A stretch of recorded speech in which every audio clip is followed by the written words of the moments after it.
Well, hello everyone, and welcome to the Smite Draft League. Tonight, for you, we have an Immortals division match between Dark Omen and Eclipse. I am Cabbage, joined on the cast here by Fenix, as well as iNooblet, running production for us. And Phoenix, this is my first time ever casting for the Smite Draft League. Not too familiar with exactly what goes on between a lot of the teams and in the divisions. I know you've been here for quite a while. Anything in particular stand out to you about these two teams and something that might want to consider going into this game one? Going into this game one, you're going to think about a good amount of things, but we got to talk about some of these names first, and they just appeared right below me. Pretty cool animation. Physics, Frost are the first two that are on the top of your list for good reason, not because only they're soul laners, but also because this is a little bit of a revenge arc for Physics. Physics was once on Eclipse, and this was this season, but actually ended up being dropped due to the fact that he did not want to be a sub, but wanted to be on the main roster, and Frost was the main soul lane roster player. Dark Omen now have Physics on their team because of that drop and picked him up and said, we want Physics on our team. We want him to be our starting soul laner. So a little bit of a little arc, nemesis arc there, whatever's going on, whatever you want to call it. But then there are some names that are very recognizable here, but I'll name two of them. You got TMJ, which is ThockManJones, and you got FN7 on the other team. Funny enough, both of the captains of both of these teams that are well known, Flippin' Ninja 7, reputable within multiple communities, but very much so in the SDL. So definitely a lot of eyes on the solo lane, but also both teams just having a lot of very experienced players and well-known players that do get around a lot, off to be expected of our Immortal division over here. We do see a couple bans rolling through, the Kali, the Raven, nothing too special as of yet. Going into the meta, lots of different gods that are very hotly contested. Not quite enough bans to get rid of them all. Are there any specific picks that you're looking for to come through for either of these teams? Anything you know that a specific team or a specific player wants to get their hands on? A lot of these players do have those gods that they're well known for, and some of them have already been banned out. For example, the Ganesha was one of those that Flippin' Ninjas is not like exactly the most known for, but is known for playing the Ganesha. What support is not known for playing Ganesha right now, though? That's kind of the sad state of current Ganesha. I can name a couple others though. Frost in the soul lane is well known for letting that Hercules out sometimes, and I think that if he's able to get that Hercules, whether it's earlier in the draft or later in the draft, it'll be a great situation for him. TMJ though in the jungle is something that I'm not used to, and no one should be used to, considering TMJ, funny enough, is a ADC main. And what do I expect from an ADC main in the jungle? I don't know, shrugging my shoulders. Kind of got to see what we're going to get, but he's a great communicator. He's really good at leading his team, and that's exactly what I expect from him in the jungle. Yeah, Uller and Apollo in the jungle, not necessarily the best picks right now, so No. likely not seeing any prioritization towards those hunters. But something we will see prioritization towards is this Baba Yaga being locked in. One of the many strong mid laners up right now. Another strong mid laner, though, that is left open is that Marticarus. I think Eclipse might be looking that direction. They might be. I do like the Baba Yaga pick for sure. As you were just saying, a great priority pick coming out from them is the Shibalanke is the answer. Would I say one of the best first picks to ever have on a team? Not exactly. As you said, the Marticarus is open, right? We could have taken this if we are Eclipse right now and put it directly against the Baba Yaga, but maybe they think there's a better answer for a Baba Yaga in the mid lane. Possibly thinking that, I mean, Dark Omen already has their mid laner. We know that Marty really likes to be seen in that mid lane, variability-based god, and so I think Eclipse possibly just saving that to the third pick, want to make sure they can get a priority hunter, get a priority support, but Phoenix, I'm looking at the draft over here for Dark Omen, and I see a Marticarus and a Baba Yaga on the same team. That's got to be Marty ADC.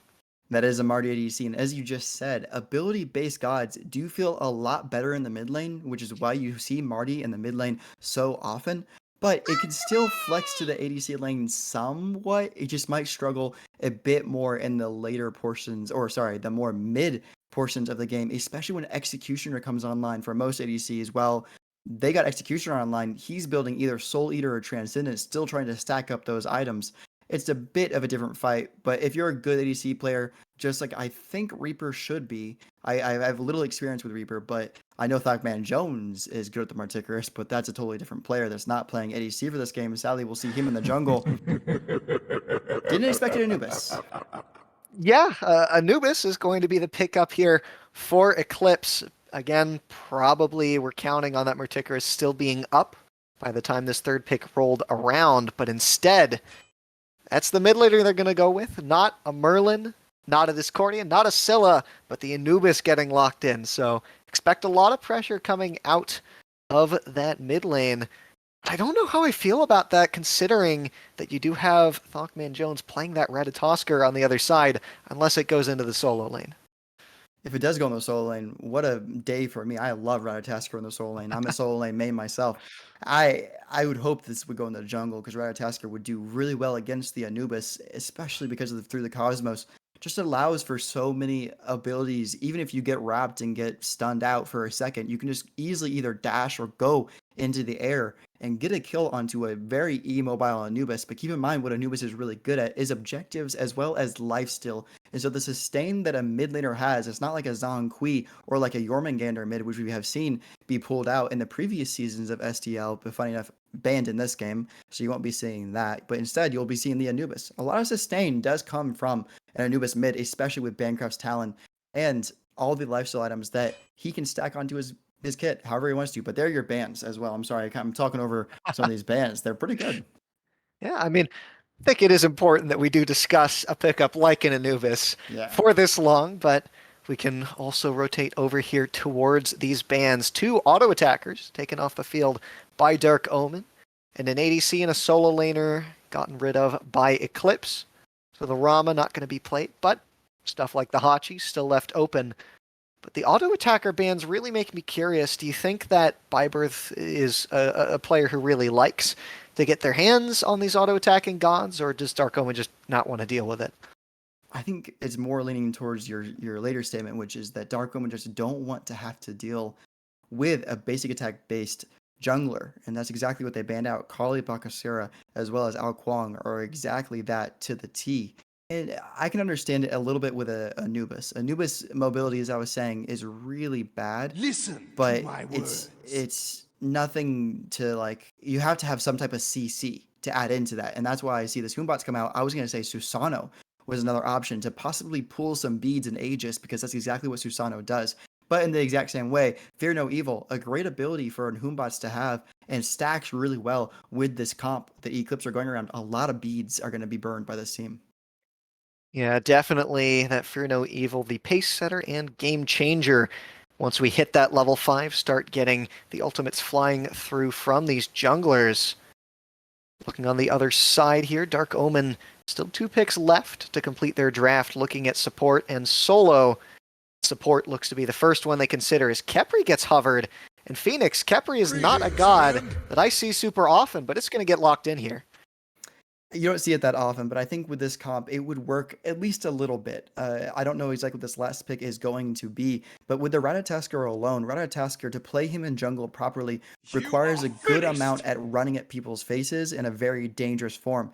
And with that second pick coming in, I now understand the Khepri pick just a bit more, because these two gods by themselves, Ratatoskr and Achilles, have to put themselves in such bad positions to get kills sometimes, especially to get executes off, that it's going to be so nice to have the Khepri with you, and no more executes to really worry about. Ao Kuang is off the table. The only one left would be Thanatos, and they're not going to pick that. Frost is going to get his Hercules. You did talk about Frost and this storied Hercules pick here. Getting his hands on that. Again, Hercules, a god that's fallen a bit out of the meta recently. Do you think there's a good reason for Frost to pick this up? With Golden Blade fading out due to the whole entire nerf to all the damages in the game currently, I am a little bit surprised to see Hercules even being played in the current meta, because Vamana fell off so hard. People hover Vamana and act as if they're going to pick it like a troll now. Literally was like 3 weeks ago that we were picking Vamana in every game and building crit on him. It feels like it was not that long ago, because it wasn't.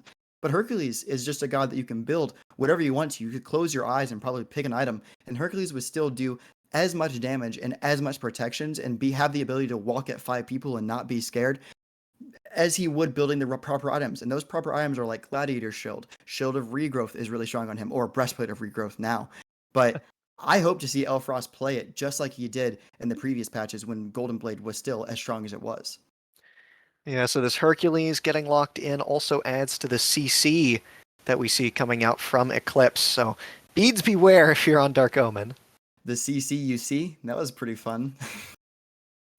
Oh, stop you. Well, Oh, looks like we are ready on the production end. We're going to take a quick bow out here, get you guys ready, and go right into game one.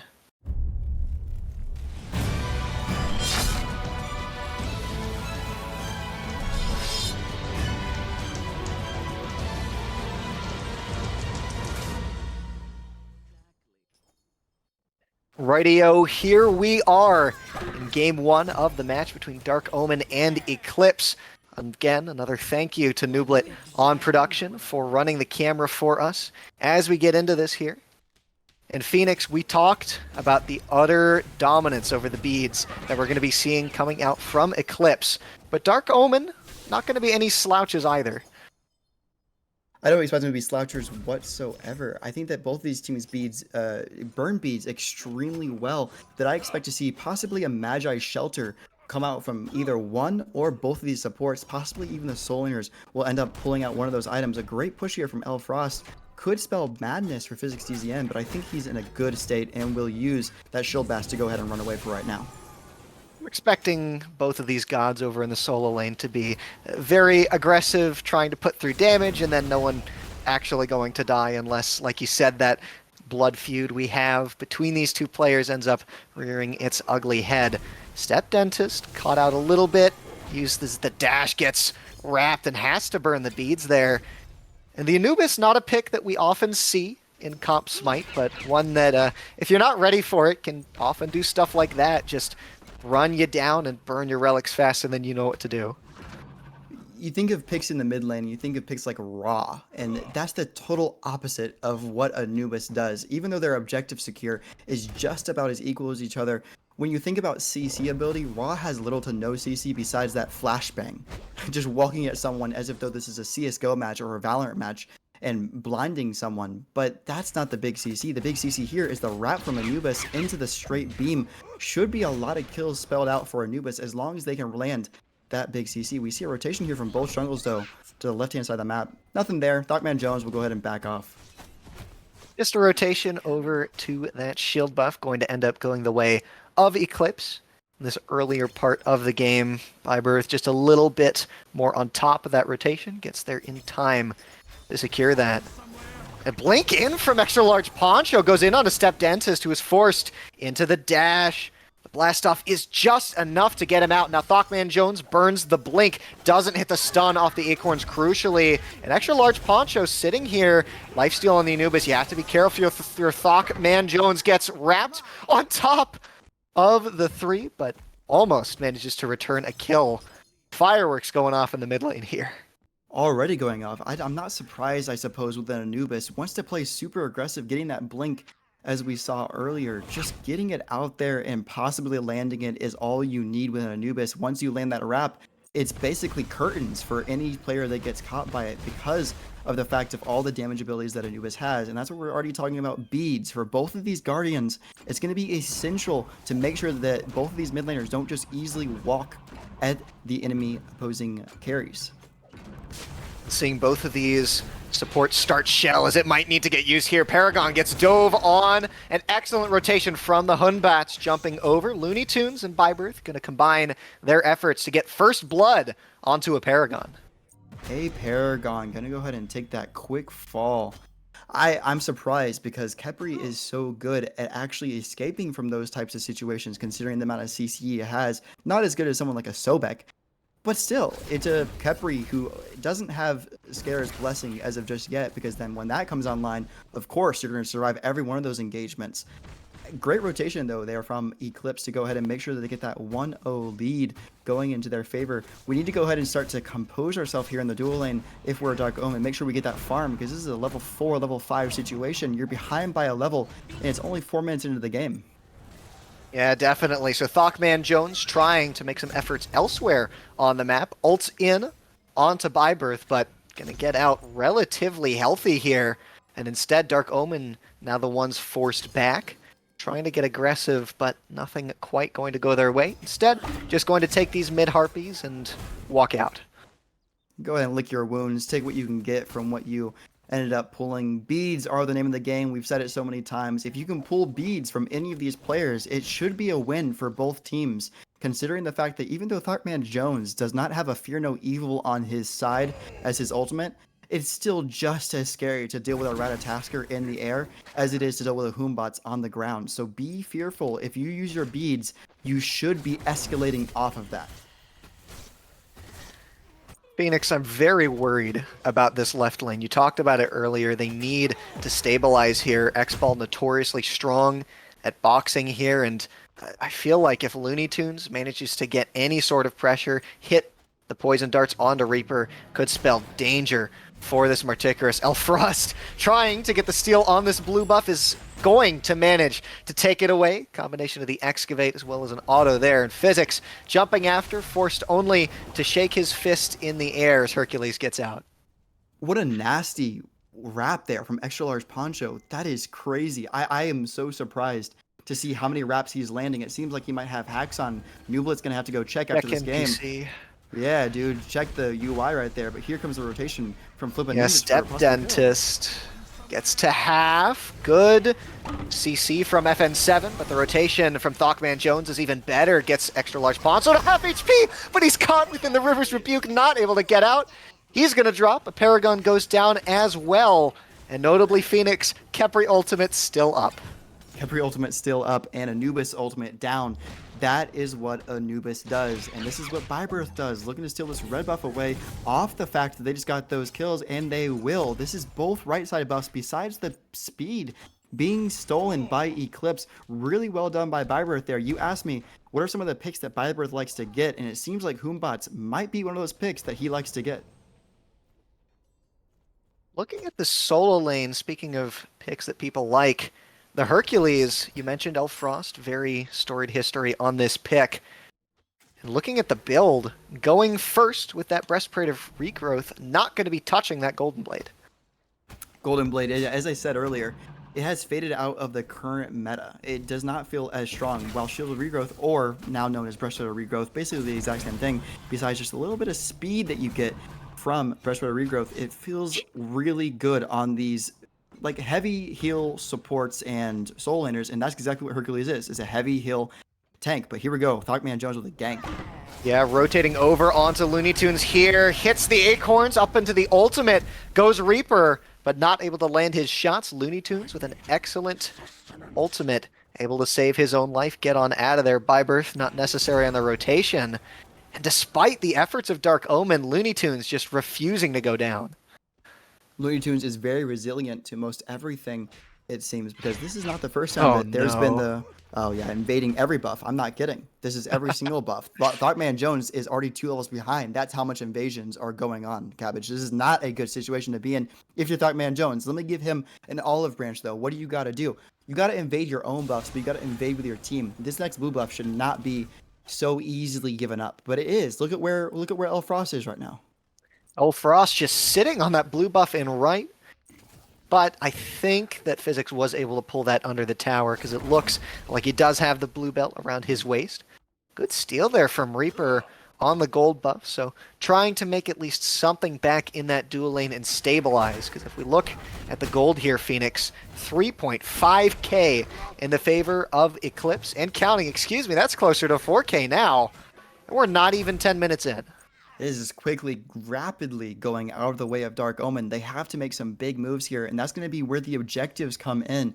At around 10 minutes, 12 minutes, expect a rotation. This is not a good start for it, though. StepDentist. Ultimate being used by XtraLargePoncho, but the Khepri ult is great. ThockManJones rotates in. XtraLargePoncho has the shell on top of him, trying to get out. This Anubis running away, and it's a great Fear No Evil to peel for the Anubis, but a great stun saves the life of ThockManJones. aParagon getting the abduct in order to further that escape. So much happening in the mid lane, but no one's life being lost. And look at where Byburthe is again. He's just over here taking the red buff. Oh, he did it again, man. We got to start taking wins somewhere for Dark Omen. I'm begging them. He's actually going enough so to go steal into the speed buff. Yeah. ThockManJones is here with aParagon, but Byburthe could turn onto either of these two, get an easy kill. Looks like he's contemplating it. Physics is going to have to be the one to rotate all the way over from the solo lane in order to respawn and get Eclipse out of this jungle. But Fenix, Eclipse is just pushing and pushing this early game. In the duo lane as well, LuneyToons has Reaper just permanently under the tower. Do you think, Fenix, that Dark Omen have a draft that can really keep up as this game goes on, or do you think that this is just going to keep getting more and more out of hand? This might keep getting more and more out of hand. It's going to require a full 30-minute game for them to not have it be out of hand unless they start making some big moves here. I say big moves. When I say that, I mean, let's go ahead and make sure we get these Stygian beacons. Let's make sure we get these gold furies, or at least we can test them and try to get some kills, because they lead this map everywhere. Last time you talked about the score and the amount of gold they were ahead, it was only 3.5. Physics trying to run away here though.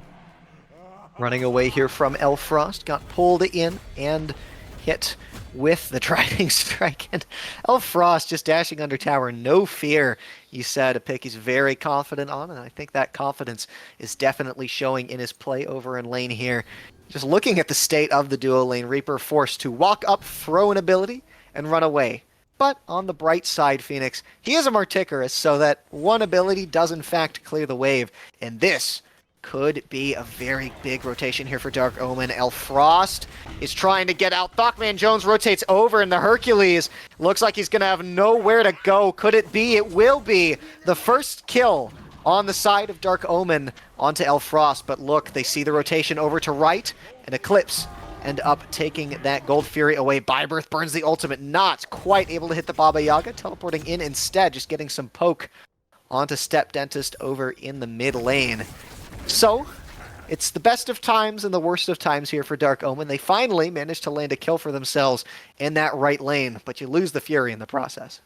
Lose the Fury, and this lead is basically going to stay the exact same way, going to another 5k now. I think last time we talked about it, it was only 4k. 5k now. Eclipse just continues to grow it. It's about 12 minutes, 10 seconds from now, and this Stygian beacon will be open. I would hope that Dark Omen will take a fight here.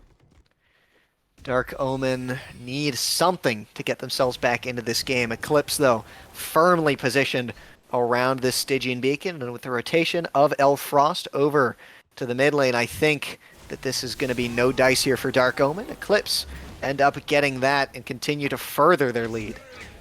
Further than their lead, they do.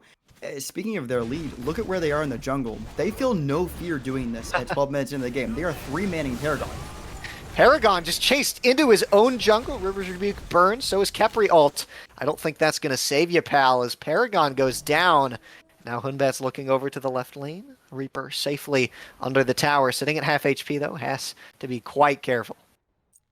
Run away. That's all I got to say. If you're Eclipse right now, just go ahead and turn tailing and running. Or take the fight. You either got to take the fight or you got to run. And there's no in between. You can't do this little wishy-washy situation. And speaking of wishy-washy situations, my goodness, Reaper barely surviving here. Barely surviving. Again, this X-Ball pick that is extraordinarily good at boxing out enemy ADCs. If you're not careful, you're going to lose all your HP. And Marticarus, a pick that really doesn't do very well on the get out unless he's able to burn the ultimate. So not a quite good matchup there. We see through the Cosmos being burned there, but Eclipse, beautiful Riptide onto Paragon, and this Khepri just cannot catch a break. Down to half HP already. And Eclipse, like you mentioned, just seeming to have no fear about running it down. Look at where LuneyToons is at speed? He's running up to ThockManJones at his own speed buff, and he gets the solo kill. Dark Omen just struggling to hold on to their own side of the map. Barely holding on to their side. And LuneyToons is actually the next target, but the beads are going to be expended, which means he'll probably save his own life. Eclipse feel no fear. There is no fear in Eclipse eyes right now. They're up by 5-1. Probably a 6k lead going their way. About that. Still about a 5k lead going their way. There's no fear, and Pyromancer is the next target. Paragon and StepDentist are the only two in the area. Eclipse, they feel no fear, they fear no evil. They pull the Pyromancer here, and Byburthe just trying to run away to safety. The ultimate comes through, and is that a successful steal? I see it looks like the Baba ult was able to take that Pyromancer away. So small win here for Dark Omen, and a good play from StepDentist. Wow, StepDentist, you're about to get MVP for that one, man. That was a great steal. It was a blind throw over the wall to the Pyromancer. And while that's all going on, Reaper's been You're farming and right. is possibly going to get T1. This is a good situation to be in. Has equaled out the levels. Him and LuneyToons are the exact same now. So for all the situations that have happened, Reaper feeling pretty good about this win.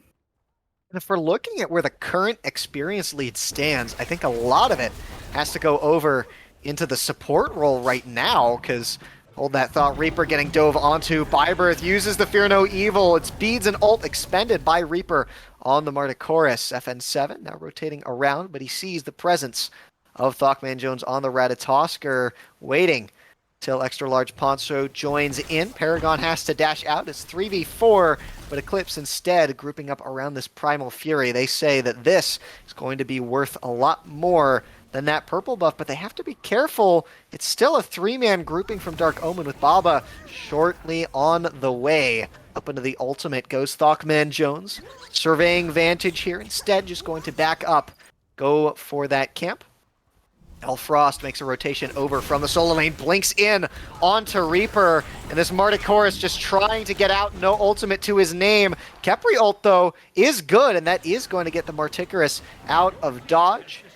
But the Anubis ult plus the additional burn from the rest of Eclipse are going to manage to secure that Primal Fury. So no Primal for Dark Omen, but you don't lose anyone on the back end unless Frost is able to pick up ThockManJones here. He's just standing there menacingly. Byburthe, though, gets pulled here by aParagon. That's the jungler at half HP, and the jungler is going to go down. aParagon credited for the kill as Frost now getting chased down by 4 members of Dark Omen. It's a great River's Rebuke, though, that might save the life of this solo laner. Instead, though, the targeting going to change here. FN7 now trying to get away from the members of Dark Omen. The Emojo looks like the Riptide's going to be enough. LuneyToons comes back around to peel in the form of damage. So Dark Omen showing signs of life. They fight back.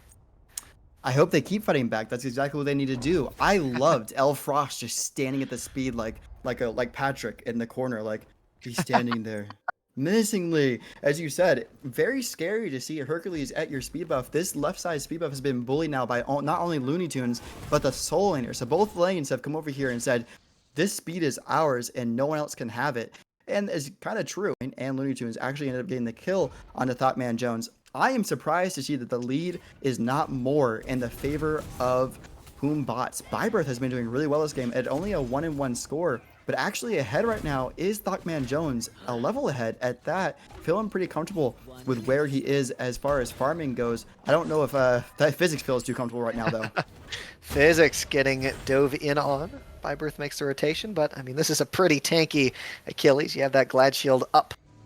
So going to be very hard to get the kill onto this god. Frost gets aggressed on, but now LuneyToons and Reaper having a bit of a tussle over in the duo lane. LuneyToons forced to back up. ThockManJones, though, is here. Ultimate forced out of LuneyToons. He didn't realize that Ratatosker was here. And so ThockManJones gets a kill over there. What do Eclipse do? They try and respond over here on the right-hand side of the map. Fear No Evil goes down. Only hits aParagon, though. Physics able to beads that away. And so no kill for Eclipse on the right-hand side, and over on left, Reaper is just pushing down that tier 2 tower with the help of ThockManJones. They see that Eclipse has just stayed on that right-hand side of the map, and Fenix, I think they're going to get it. I think they are as well. The only challenge that's going to be there is FN7, as Frost will be getting gone on right now. Actually, he's within in threshold. execute range. Have to be careful, and that's something that might not come through your mind, is you don't need to be at very low HP to be killed when there's an Achilles on the field, especially when you don't have enough bodies to body block for you. XtraLargePoncho is here with a blink, crucially down, still manages to hit that wrap. Beads Aegis forced out of Reaper, and the River's Rebuke is good. A killing spree now for XtraLargePoncho. And this Anubis, we doubted it, it's 3-0.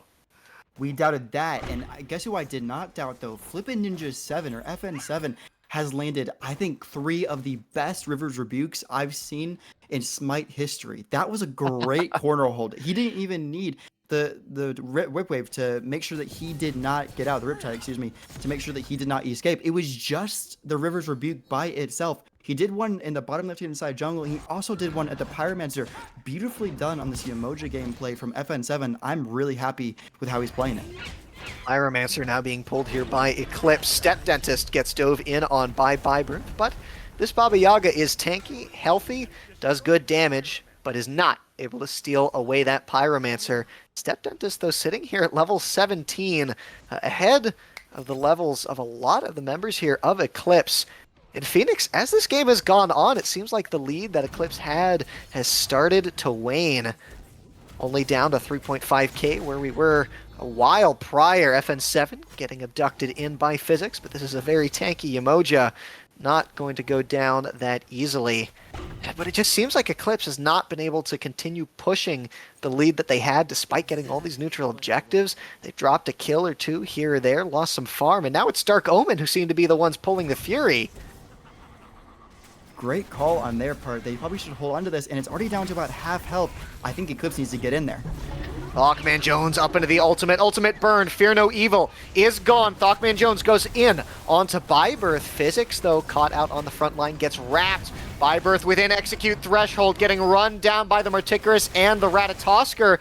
Elfrost is here for the peel. LuneyToons gets a kill onto aParagon.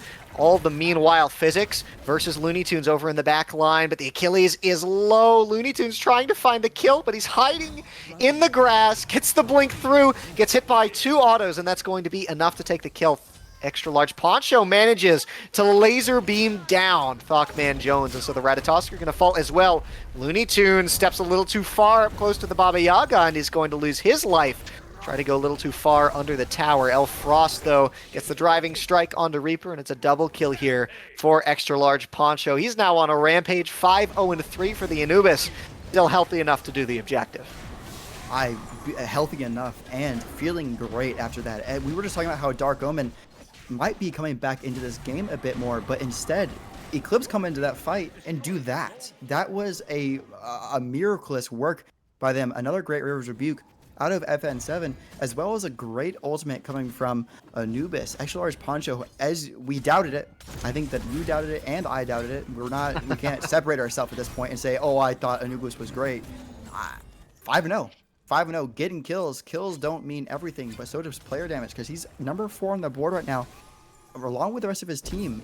Xbalanque, 17k damage, but him, 12k damage right up there with him, ready to get this game going into the late game. And as I said, lifesteal is the name of the game for Anubises, and already 3 lifesteal items on the board. Vampiric Shroud are going to switch into the Sacrificial Shroud right now, as we just saw it happen. And then Typhon's Fang and Pythag's Piece all include lifesteal into the build. Great build coming from an Anubis that's looking to sustain. It is not a build I typically see gone on Anubis, but it is seeming to be working here for XtraLargePoncho. So who am I to question this pick and what he seems to be doing? Because whatever it is working out wonders here for Eclipse.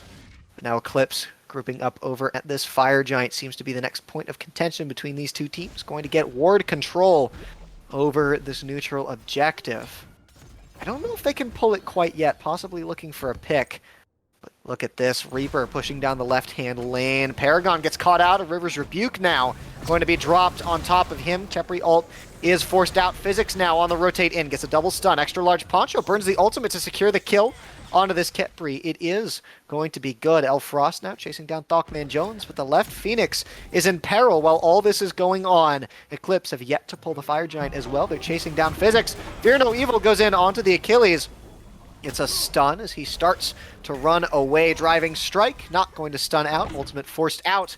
But the Fenix over in the left-hand side of the map is going to go the way of Dark Omen. So the best Fenix on the map in their pocket. And now Eclipse have to make a decision here. Do they keep up the fight? Do they pull this FG? Seeming a little premature here and a little hesitant, but they're finally going to get this objective started up. Elfrost is the one spacing out Byburthe here to join him. It's a great stun, though, as the Hunbats is dropped low and followed by ThockManJones. Excellent read on the dash. Baba Yaga forced into the ultimate, going to run away, and this Fire Giant is not burning very fast.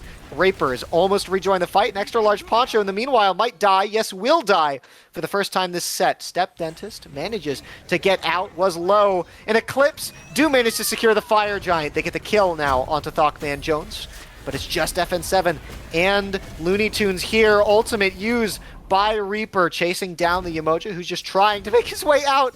And Frost, what are you doing? Chasing StepDentist all the way under the Fenix, trying to get this kill. Keeps getting silenced out by the Baba Yaga and ends up dying to the Baba Yaga under the Fenix.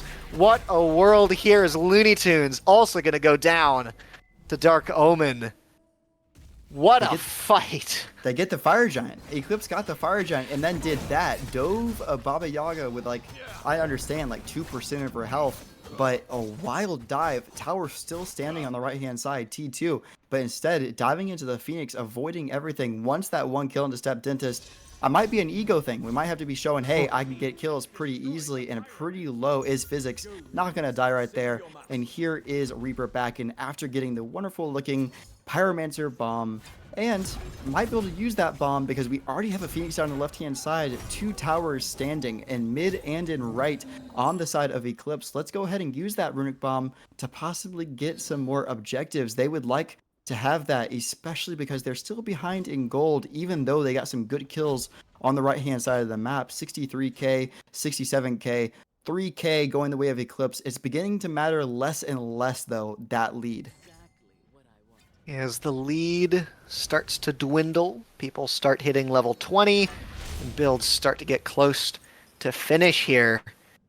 All eyes now turn to this Primal Fury. Fire Giant, funny enough, only around the waist of this Yemoja of FN7. Primal Fury, though, is pulled here by Eclipse, as the Titans are going to waltz down that right-hand lane. Dark Omen looking for the steal. Instead, ultimate going to be used by StepDentist. Really not going to get that much for it.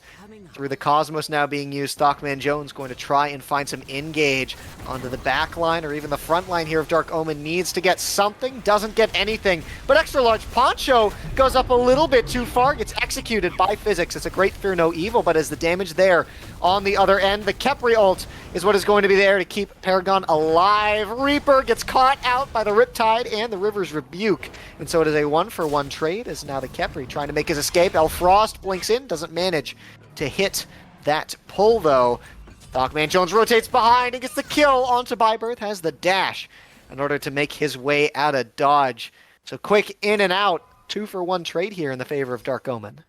Dark Omen need all the favors they can get right now, and maybe you should go over there and coach them, because I think you might have some good input about where they should be fighting. This looks like there's some overextensions coming from Eclipse, and Dark Omen are taking advantage of those overextensions, especially ThockManJones, who is looking to not be doing too well.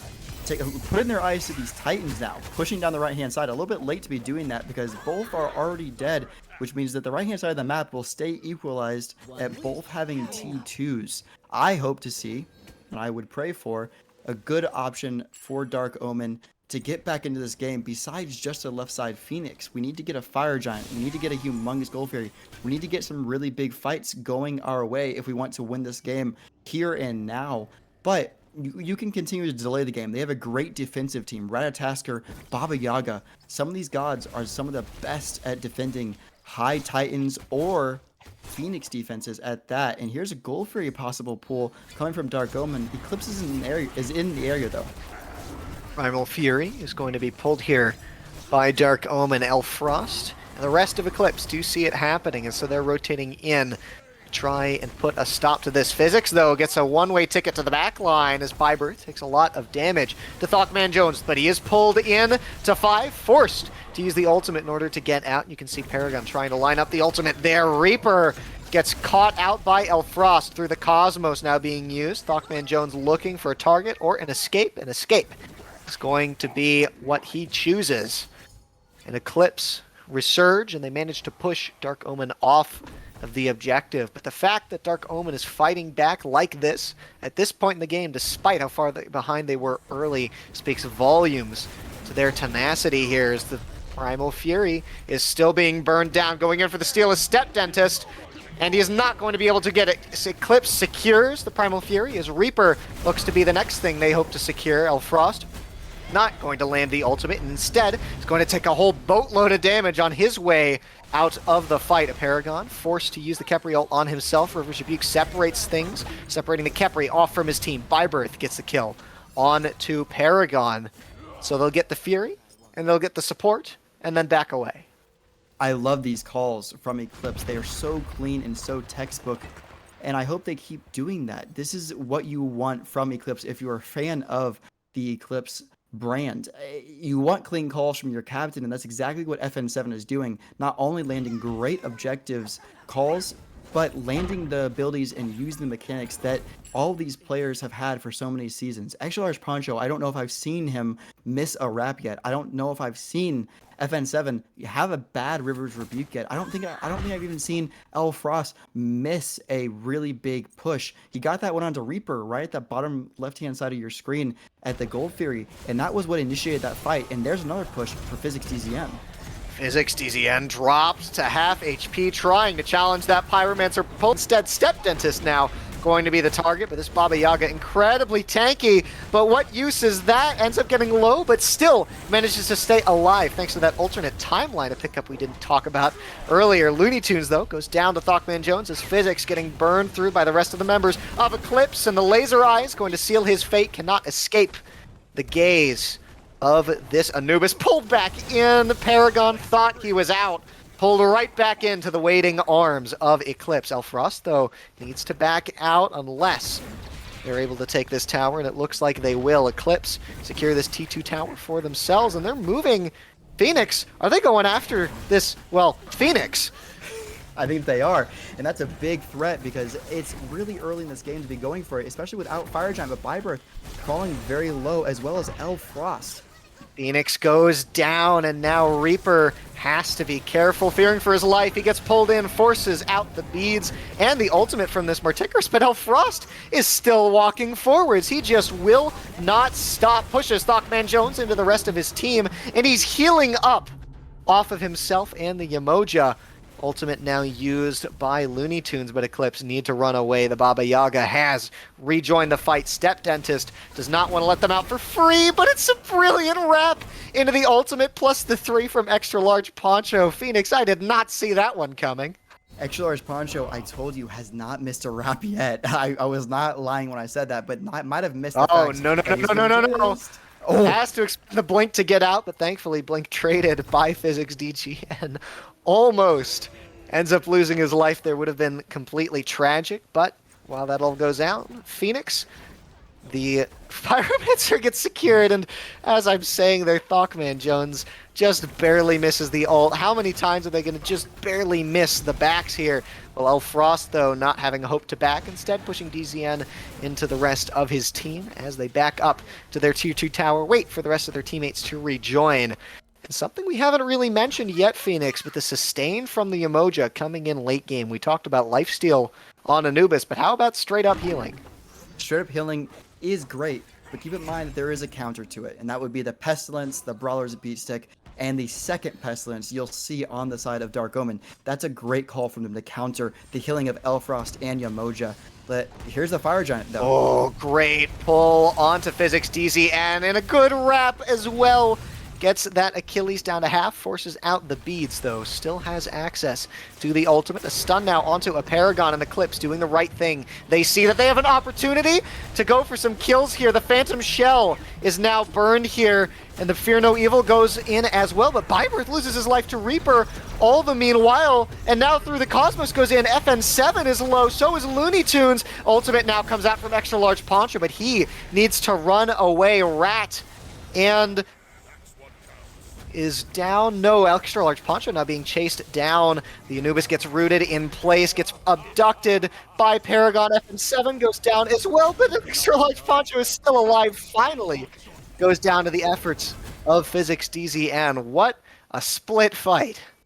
Very messy fight at that. I expected a little more coordination, and there's that runic bomb they've had for such a long time. Elfrost. Oh, pushed under tower, almost going to go down, but thankfully StepDentist is there to peel him out. Elfrost continuing to chase, does not get that onto Reaper. I could have sworn that hit, but gets slowed by StepDentist, still trying to chase things down. Rooted in place, uses the driving strike to get closer, and auto plus the ultimate is going to be enough to seal out the life of this Marticarus. But now running away for dear life, StepDentist does not have access to the ultimate nor abilities, so that Hercules is going to get out. such scrappy fights that it was still going on even after we said it was already a scrappy fight. I don't know what to call that. Scrappy squared is what I think it would be. Gold Fury's up, and I think that Dark Omen would love to have this Gold Fury around their, not around their waist, but around their heads, because it would be a really good motivator for how many fights they've lost in a row, not taking many wins, that they have the opportunity placed in front of them to take some wins, but the fights are just not going their way. I don't know if they're not landing abilities. I don't know exactly where they're missing out on some of the opportunities that have presented themselves, but Fire Giant should be challenged here by Dark Omen. They're all level 20. This is an equal game at this point, no matter the gold or XP. 3,000 pots or 3K pots is the only thing that's going to make a difference at this point. Fire Giant gets pulled, but leashed again by Eclipse as they are trying to look for picks here. Crucially, mid Fenix comes back up in the mid lane for Dark Omen, and only one more fire wave left to deal with as Frost is spacing out the Ratatosker, and in the meantime, Fenix, Fire Giant being pulled by Eclipse as Dark Omen tries to deal with the two in the mid lane as well as stop this pull. It's not burning very fast though. Fenix, this is EFG XtraLargePoncho getting dove onto by Physics on this Achilles. Meanwhile, in the mid lane, just some abilities being traded back and forth. What is Eclipse doing? What are they doing? They're kind of just dancing with it, aren't they? Because they got Elfrost in mid and Byburthe, but nothing coming of Byburthe and Elfrost aggressing. It doesn't feel as if though they've been able to do much with it. Just take a fight now at this point. Either Dark Omen, and there's the fight, because Elfrost blinks in and gets no one. A whole bunch of nothing going on for a Fire Giant that is still full health, just sitting there. Anubis ult. Everyone's ult's still up. Kind of just doing the dance of the fire.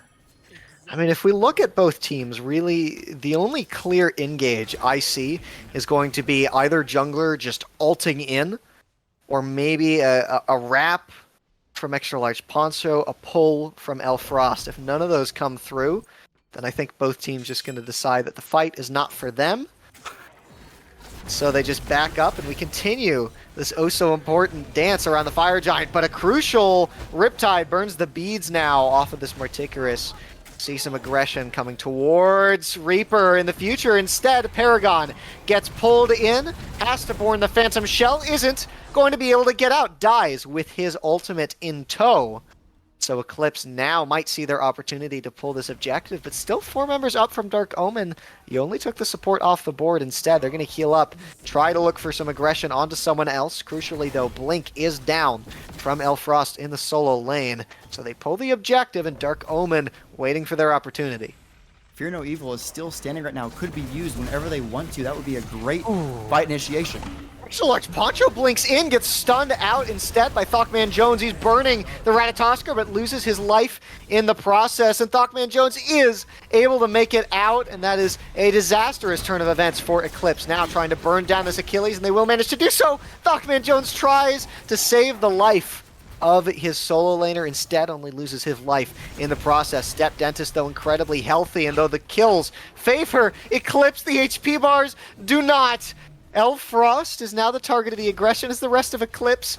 Danger close to death, trying to make their way out. The Marticarus and the Baba Yaga trying to catch out the rest of this team. Don't walk in to that Marty damage, and it looks like they won't. Somehow able to make it out by a hair's breadth. 5v4. It was in the favor of Eclipse that entire time, yet that fight did not go in their favor whatsoever. Fear No Evil did not land on the mark exactly as I expected it to. And we should expect greatness at this point, because it's 38 minutes into the game. This is the Fire Giant that's going to start deciding games. If you have all 5 members standing, or even 4 members standing after a team fight, that could spell the end of the game for either one of these teams, because left side Fenix is very not healthy. It's not at full health, especially, and the same thing goes for middle Fenix on the side of Dark Omen. So one Fire Giant, a couple kills, spells disaster as a 1-0 lead for whoever gets it.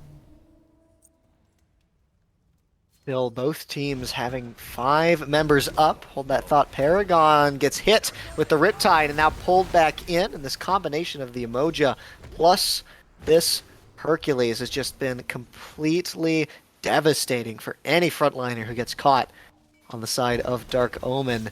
And now 2 people getting caught, pushed into the Fire Giant pit. Physics is cut off. It's the front line completely separated from the rest of their team, but being frontline as they are incredibly tanky, and Byburthe ends up taking more damage than the people that they ended up pulling in. So Achilles going to make his way out, but aParagon is the target. Khepri not going to be able to make it out. Has to burn his ultimate, but an ultimate in turn from Poncho gets burned and is going to cost the life of this Khepri. Without that ultimate, I do feel like at the very least Poncho is going to be playing a little safer. We've seen each of these times he's blinked in, used the ultimate, and ended up dying on the back end. Now Frost comes around the corner, takes a stun for his troubles. Eclipse, though, still haven't pulled this Fire Giant. And look in the mid lane. ThockManJones is pushing down that mid Fenix. Physics blinks in. They want to stop the backs. Instead, ThockManJones contemplating, does he want to go after this Fenix? Does he want to rotate over to the Fire Giant? A back by Byburthe, though, to defend that middle bird is going to be ever so important. Do they realize that ThockManJones is behind them as LuneyToons gets cut off from the rest of his team? ThockManJones up into the ultimate. Can he see enough? Yes, he can. The beads Aegis burned by LuneyToons. The stun isn't going to connect. And almost dead is LuneyToons, but almost is not quite enough. Fear no evil to peel. As now coming from behind, XtraLargePoncho comes in and goes big, but ends up going down as well. Byburthe now chasing down the two backliners here. Ends up teleporting in. Baba Yaga almost able to make it out. Is able to jump right through that River's Rebuke. Byburthe goes down at the hands of StepDentist.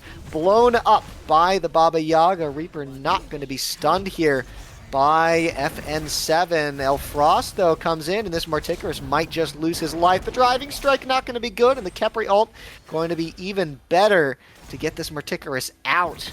And it is a mission impossible for Dark Omen, but they managed to find a way.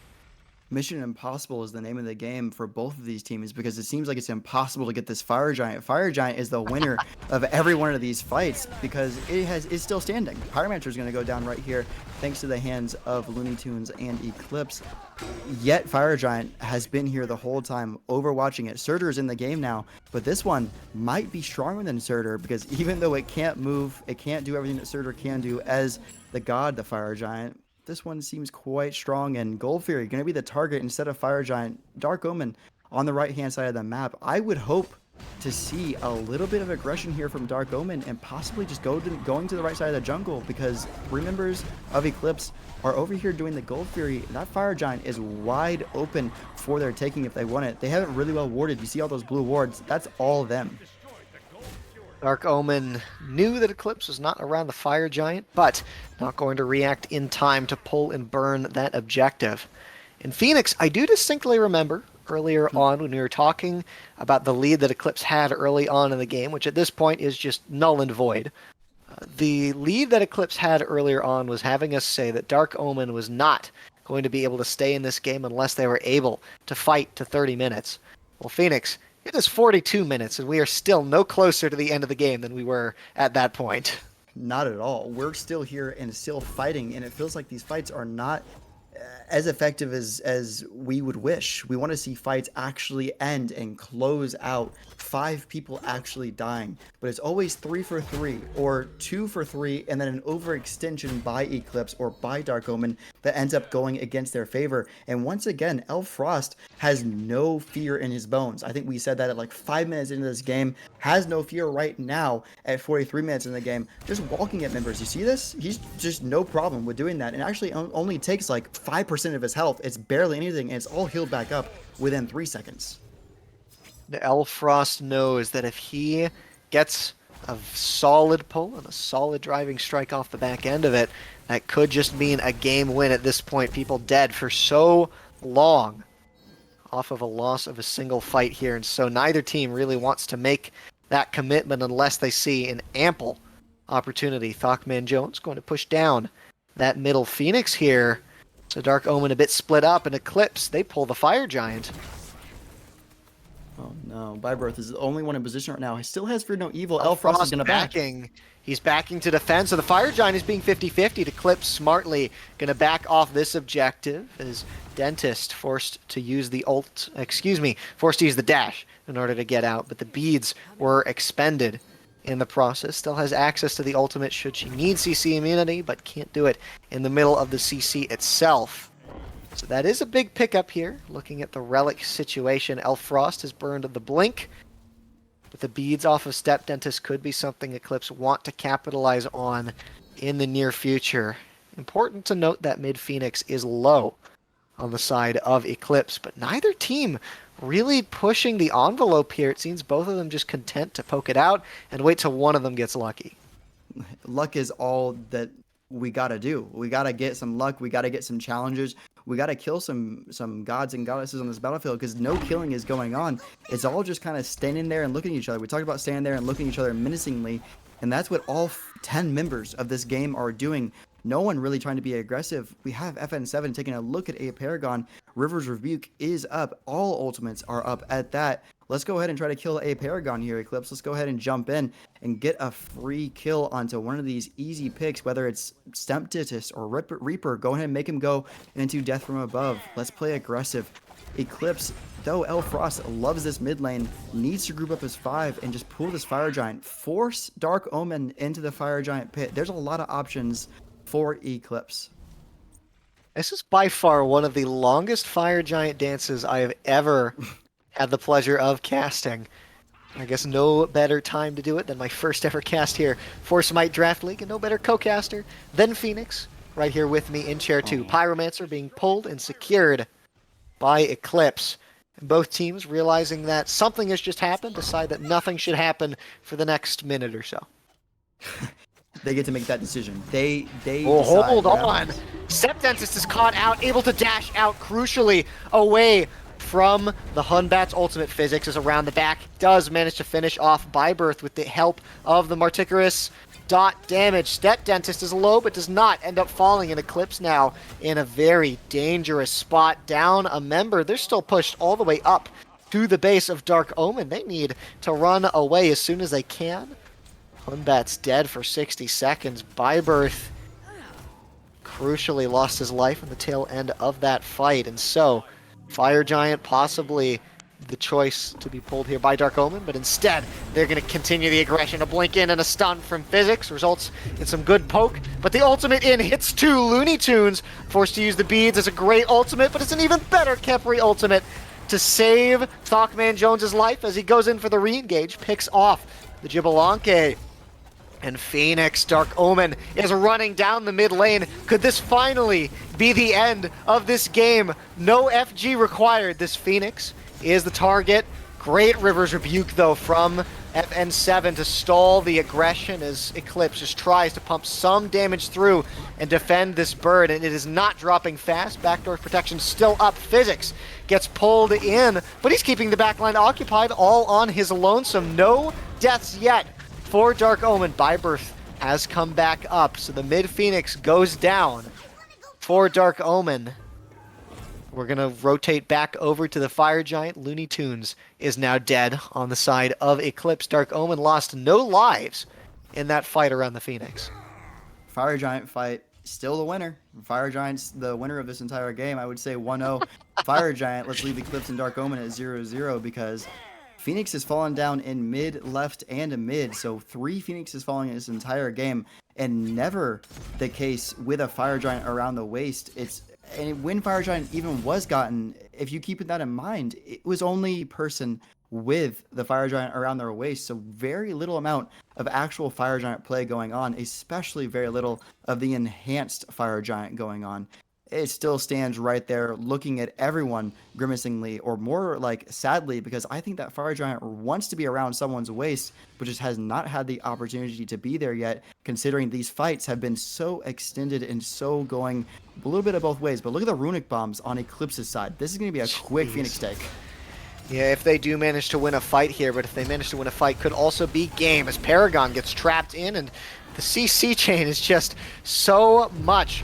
Ultimates forced out from Eclipse, and now LuneyToons, though, goes down after using his ultimate. ThockManJones goes in, gets the Khepri ult in order to help him get out. Physics now running down the backline of Dark Omen, and it's another pick here for Dark Omen. Trying to find some poke here. Frost gets low, dropped to half, and they're posturing around this T2. Possibly could see them try and push a Phoenix here. Know that Fire Giant is just too tanky at this point in the game. Pull in onto Paragon, but instead Dark Omen are going to see this as their time to engage, but ThockManJones gets pulled under tower, and the ultimate from XtraLargePoncho not enough to finish off Paragon. The shell is good to save the life of the Khepri, but you finally lose one if you're Dark Omen, so Eclipse managed to fight back around the base for the first time. Fire waves pushing in to the Titans. Someone going to need to go back and defend and push those up. But Eclipse not going down just yet. I hope not. Eclipse looking actually quite good in this position. If they can go ahead and delay this, a 48-second clock is on ThockManJones right now, which means they'll have a 4v5 for at least about 30 seconds of this, with LuneyToons coming up in the next 2-1. Out of the grayscale he is. Let's go ahead and get to this Fire Giant. Let's pull it. Let's not let the Fire Giant be the winner of this game, because taking fight to the right side of the Fenix with no Fire Giant on the side of Dark Omen seems like a pretty big issue. We need Fire Giant around our waist to be able to take these Fenixes a lot easier, and easier is what you need. You're making this game harder on yourself if you're either one of these teams. If you take a win in a fight in the jungle, back off, take the fight at the Fire Giant, take the Fire Giant, and then win the game. But here we are again. We've seen this position a million times with Marticarus right here and Paragon right there. It doesn't feel any different. Mamma mia, here we go again. Another Fire Giant dance for both of these teams. Eclipse, though, head in to the Fire Giant pit proper and finally start pulling this objective. Mid Fenix going to come up relatively soon as well, and this Fire Giant burning relatively quickly. They have it at half HP. FN7, though, is getting burned down as well. River's Rebuke comes down, and it looks like Eclipse, they want to pull the trigger on this, and they do manage to secure the EFG, the first EFG of the game, and now Dark Omen on the chase, trying to strip it off of as many targets as they possibly can, but it looks like Eclipse is able to peel themselves out enough to get through. Some awkward pathing, though, around the jungle. Physics jumps in, the execute not good, standing in place. A great juke there from FN7, and the damage, the poke on the back end. LuneyToons is getting burned, but the rest of Dark Omen is going down as well. LuneyToons loses his life, but in trade, ThockManJones dies as well. Up into the ultimate goes Reaper, as Frost, the man without fear, running down the rest of the members of Dark Omen. Gets a stun here onto Reaper, who's now getting chased down by Byburthe and goes down at the hands of this Anubis. Another killing spree for XtraLargePoncho, and Eclipse come roaring down the mid lane. A blink and a teleport in from Byburthe, gets stunned out.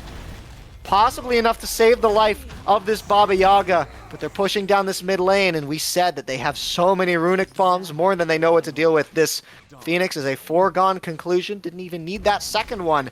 And the Titan now going to be the target. 2 runic bombs dropping their way. The Titan, though, not burning that quickly, and the fight back from Dark Omen is doing a lot of good damage. XtraLargePoncho hops up into the ultimate, loses his life on the back end, and so FN7 trying to get out has to path quite awkwardly, and looks like he is not going to be able to find a safe way out. The Yamoja going to die as well.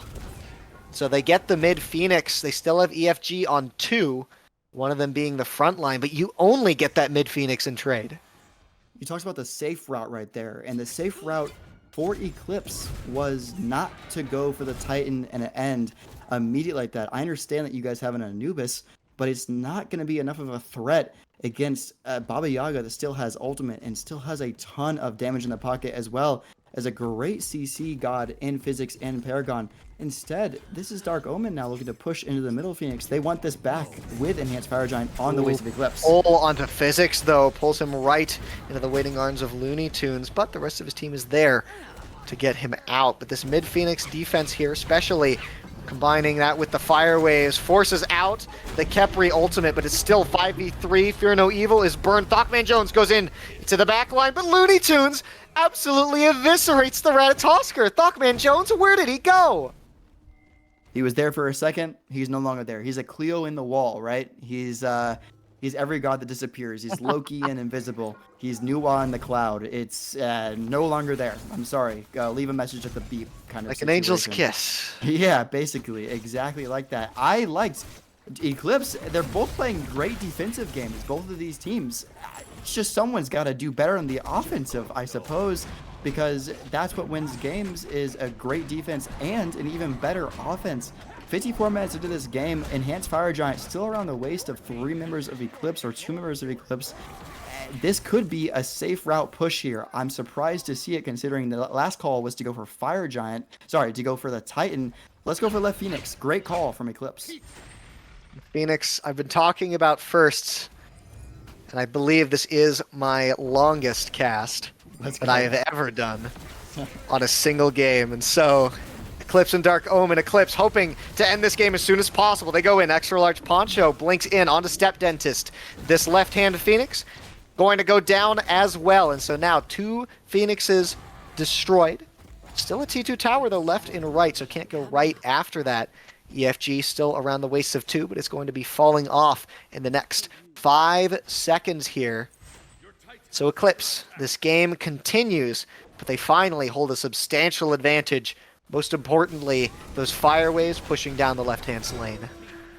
You got to go back and defend those. If you're Dark Omen, no option besides to defend the Titan. Unless you want to fall to fire waves, you can do that if you want to. I don't think that I don't think we'd be too upset with it, because considering it's a 55-minute game and we're getting our voices are getting pretty tired. But Fire Giant is going to be the next target for both of these teams. Dark Omen won't be able to threaten it, as you just said, because of that left side Phoenix and the mid Phoenix being down. Baba Yaga pushing those waves up as far up as she can to possibly find a way to get back to the Fire Giant. But Eclipse should be able to initiate this fight with no problem and possibly kill 3 members of Dark Omen with the advantage they have, considering someone's going to have to be on the left side of the map for Dark Omen. And all Eclipse needs to do is do what they've been doing this entire game, which is futz around the Fire Giant until they get something to happen, something lucky, or someone having to back in order to defend from those fire waves. Rat pushing up the mid lane there, but Eclipse see their opportunity. They start up this Fire Giant, and last time it was a great River's Rebuke to help seal off any incoming autos. So FN7 definitely holding on to that ultimate with that in mind. Fire Giant already under half, but it looks like they're going to back off instead. Dark Omen are engaging onto the rest of the members of Eclipse. They're backing away, but Frost is separated from the rest of his team, taking so much damage from the Fire Giant. Physics, though, dangerous and dead. And now the Fire Giant, half HP, they're going to get picked back up. Eclipse now in the driver's seat. StepDentist and ThockManJones, their only hope is to burn their ultimates and steal this one away. River's Rebuke, though, separates them out. Eclipse secures the Fire Giant and secures the kill onto ThockManJones and Fenix. This might be the end of it. They get a kill on 3, like you said before, and the Winions pushing down that left-hand lane. But hey, we talked about 3. Why not make it 4, as the alternate timeline is not going to be enough to save StepDentist and your support, aParagon, the only one alive. Importantly, with the Khepri ult, but not enough time to dwell on that as Eclipse pushes down this mid lane. Khepri not going to be enough to defend this Titan. And Fenix, in a 58-minute game, Eclipse, they manage to finally eke out the victory. They had a lead early on, lost it for a bit, but managed to claw their way back.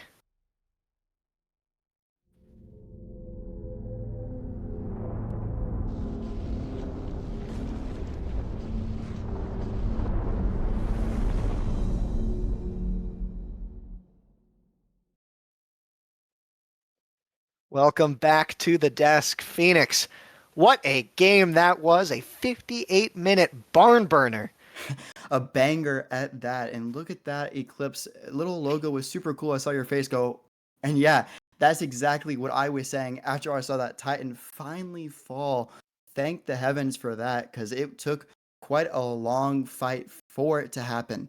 A great fight there at the end. That was what they were waiting for the entire time, from 30 minutes until 58 minutes. They were waiting for that opportunity. I thought for a second there that Dark Omen were going to walk in and possibly take the Fire Giant away, just like StepDentist did before with the Pyromancer. It was a great opportunity for them, but ended up not working out in that exact last fight. Really well done to Eclipse to take that opportunity and take the front foot. Both teams playing pretty darn cautiously, as congratulations to Wafflesaurus Rex for winning 10,000 gems in the giveaway. Play Smite if you haven't already been doing that. Going and looking at the player stats at the end of this game, I think one of the star players that stands out to me, and someone who I will say I had doubts about going into this first game, was XtraLargePoncho on this Anubis. What a performance. blew me away. Literally blew me away. And if I could have taken back every single word I said in picks and bans and even questioned it, I should have said, "Oh yeah, Anubis, one of the most meta picks in the game currently." That's what I should have said, or something like that, because it played to the exact way that they wanted it to. Elfrost got some really big pulls, or Byburthe got some really great Fear No Evils, which made kills easy for XtraLargePoncho. Doesn't even need the wrap every single time. And getting kills on gods like aParagon that were in bad positions, able to melt it so quickly, melt them. No chances for anyone on Dark Omen when you're wrapped and killed by XtraLargePoncho on this Anubis. Maybe they'll ban it. Maybe they'll ban it. An Anubis ban would also be a first for me, and so I look forward to seeing how Dark Omen really considers what they want to do going into the next match, because this game, I don't think you can really chalk it up specifically to the draft. I mean, it was so nail-bitingly close that I think combination of play on field and maybe one or two comfort picks is likely to be enough to really turn the tides in the favor of any given team. But we'll just have to see how all of that rolls through. We'll send things to a quick break, and we'll be right back for picks and bans in Game 2.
Well, hello everyone, and welcome back to the Smite Draft League set between Eclipse and Dark Omen. I am Cabbage, as always here, joined by Fenix on the cast and iNooblet on production. And Fenix, our previous game, it was a 58-minute slaughterhouse. Both teams taking it the extra mile and then some. Incredibly close, and I mean, seeing as the game was as close as it is, do you think that either team really needs to shake up their draft, or do you think that both teams just need to take something completely different in order to maybe throw the other team off guard? Well, if you move your eyes to the left side of the screen, you got Dark Omen, and they are the ones that we want to be looking at as far as their picks and bans go. They are down 0-1 currently, with Eclipse winning that last game. I want to see a bit more, I don't know if it's safe picks or aggressive picks. It has to be one or the other. Let's go for a more strict comp, and let's get rid of Hercules out of Elfrost hand. As we said, walking with no fear, walking with a stride, and walking with a purpose was Elfrost that entire game. Feeling very confident. We can either pick the Hercules, we can take it away if we wanted to for a Dark Omen. We have the option to here as first pick, but with so many good gods probably being open this game, we don't want to let that happen. StepDentist will not be getting Baba Yaga this game, though. Ain't nothing gonna break Elfrost's stride if he's left on that Hercules again. Like you say, the Baba Yaga ban coming through. StepDentist putting out 70k damage in the previous game. Baba Yaga a strong pick, and StepDentist playing that strong pick to a T. So I don't think that's a very bad ban at all. Yamoja also gets banned out. FN7 had an exquisite game on that pick. You were talking about just the absolute dominance he was able to put through with all those Rivers rebukes. Didn't miss one. There was a couple of different people on the side of Eclipse that were just not missing their abilities. It's hard to miss a Rivers Rebuke, if I'm going to be honest with you. It's quite a large ability. It's much more difficult to miss a wrap on XL Poncho, extra large ponchos. Wrap on Anubis, but they both were landing them and burning beads and burning Aegises like there was no tomorrow.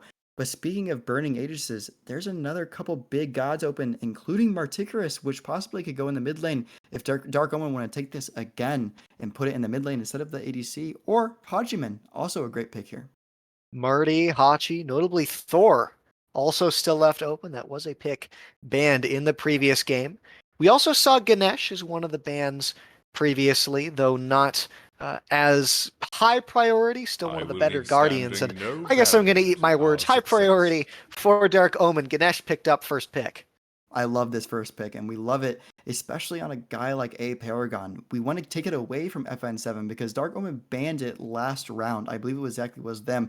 And I said, oh, FN7 does like to play the Ganesha. So why not just go ahead and take it away? But guess what that leaves open? It leaves open the Hercules again if they want to take it. It also leaves open the Thor, which you had just brought up. Marticarus, Hachiman still on the table if they want to take another priority pick. Eclipse already with a strong comp in the jungle. That could go jungle or solo if it wanted to. Speak his name and he shall appear. Thor getting locked in by Eclipse. And LuneyToons going to run back the X-Ball. Notably, not picked up is the Marticarus, still left on the board if Dark Omen wants to pick that up in the mid lane or the duo lane.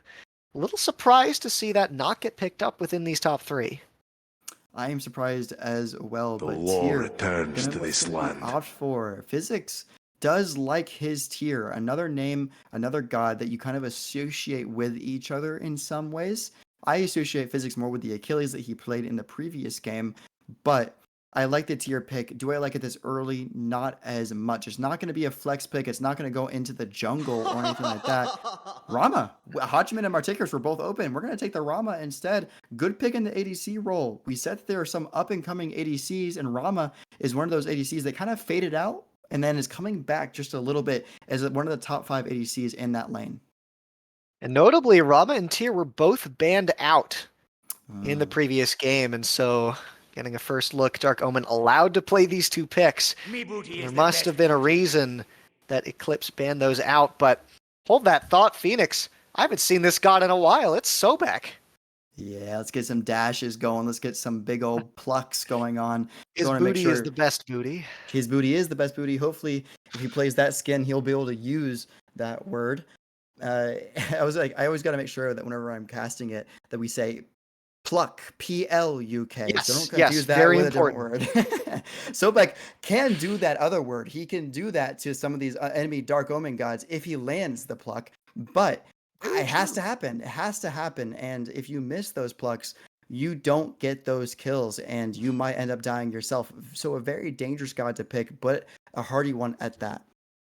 Gonna take some luck for Eclipse to hit that pluck as bans start to roll through. Tiamat being taken off the board. Hercules, though, notably, as we see some applause here from Fenix, getting taken out of the hands from El Frost. And I think a very good idea. That performance last game was just completely lights out and very, very strong in the hands of that player. So still some good solo laners left on the field, but we'll have to see which ones he opts for. Still one ban, though, left in the tank for Dark Omen. Have to decide whether that's going the way of the mid lane, which would also be banning from their own god pool, or over towards the solo lane. Yeah, you got to think about it, right? What does Elfrost play besides Hercules? And they're probably sitting there like, I don't know. But they don't want to play the Discordia. They don't want the enemy team to play Discordia. So go ahead and remove that from the table. But also, two mids being banned. Eclipse banning Yu Huang and Tiamat. I don't think we have said that just yet. I think you might have said it. But I want to comment on the fact of Tiamat was an unusual ban. I didn't expect that to be picked up by Dark Omen, as it would have been actually pretty good in their comp. I love Ganesha with Tiamat. It feels like you can just walk at players, especially when Tiamat's on her ground form. Oh, just no way to kill a Tiamat. The feel just too much to be able to kill a god as tanky as that. Especially, I've been doing some commentary over in the EU leagues, and they really like their yellow number Tiamat builds, and those Tiamats are very, very hard to shut down. Another pick that we don't really see often, but is always relatively strong and depends on the mid laner who is playing this pick, is Yanis. And I think in the hands of XtraLargePoncho, I'm a little scared if I'm Dark Omen. For sure scared. I would be pooping my pants. Poopy and pee pee. Uh-oh.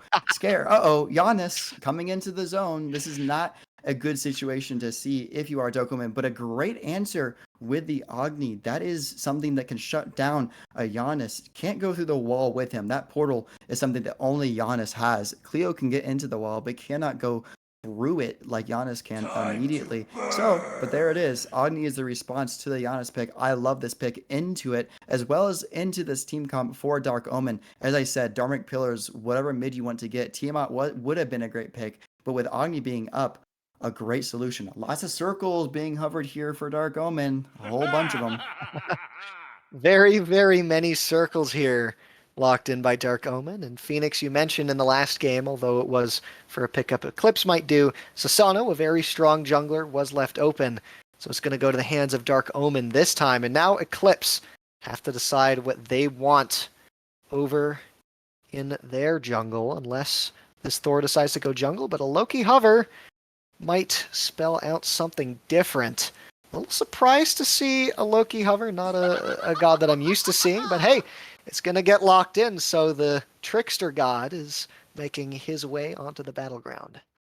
I'm sitting over here gritting my teeth just a little bit because I think I've never seen Byburthe play Loki in the jungle. So this might be a Loki solo and a Thor jungle, because I think Byburthe does love his Thor pick. I talked about his Kali, I think, at one point. This is not Kali, but this is Thor Byburthe, and I think that's Loki L Frost. And we saw exactly how aggressive L Frost was the last game.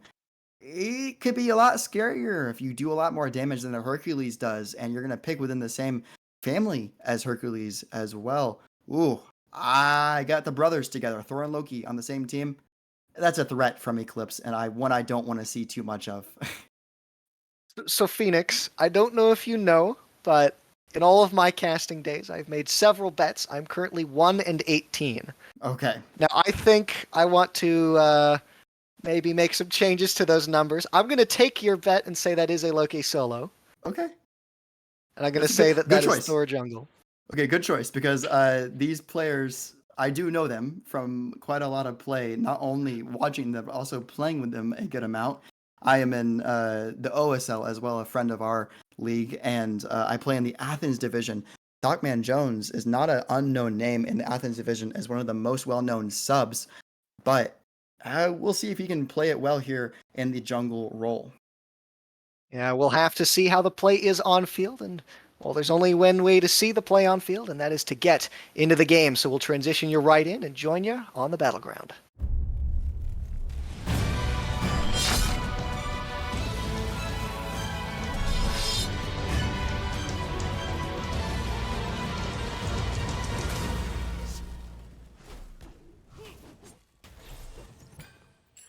Alrighty, we are back and make it 2-18. Cabbage on the board. Elfrost is in fact taking that Loki into the solo lane.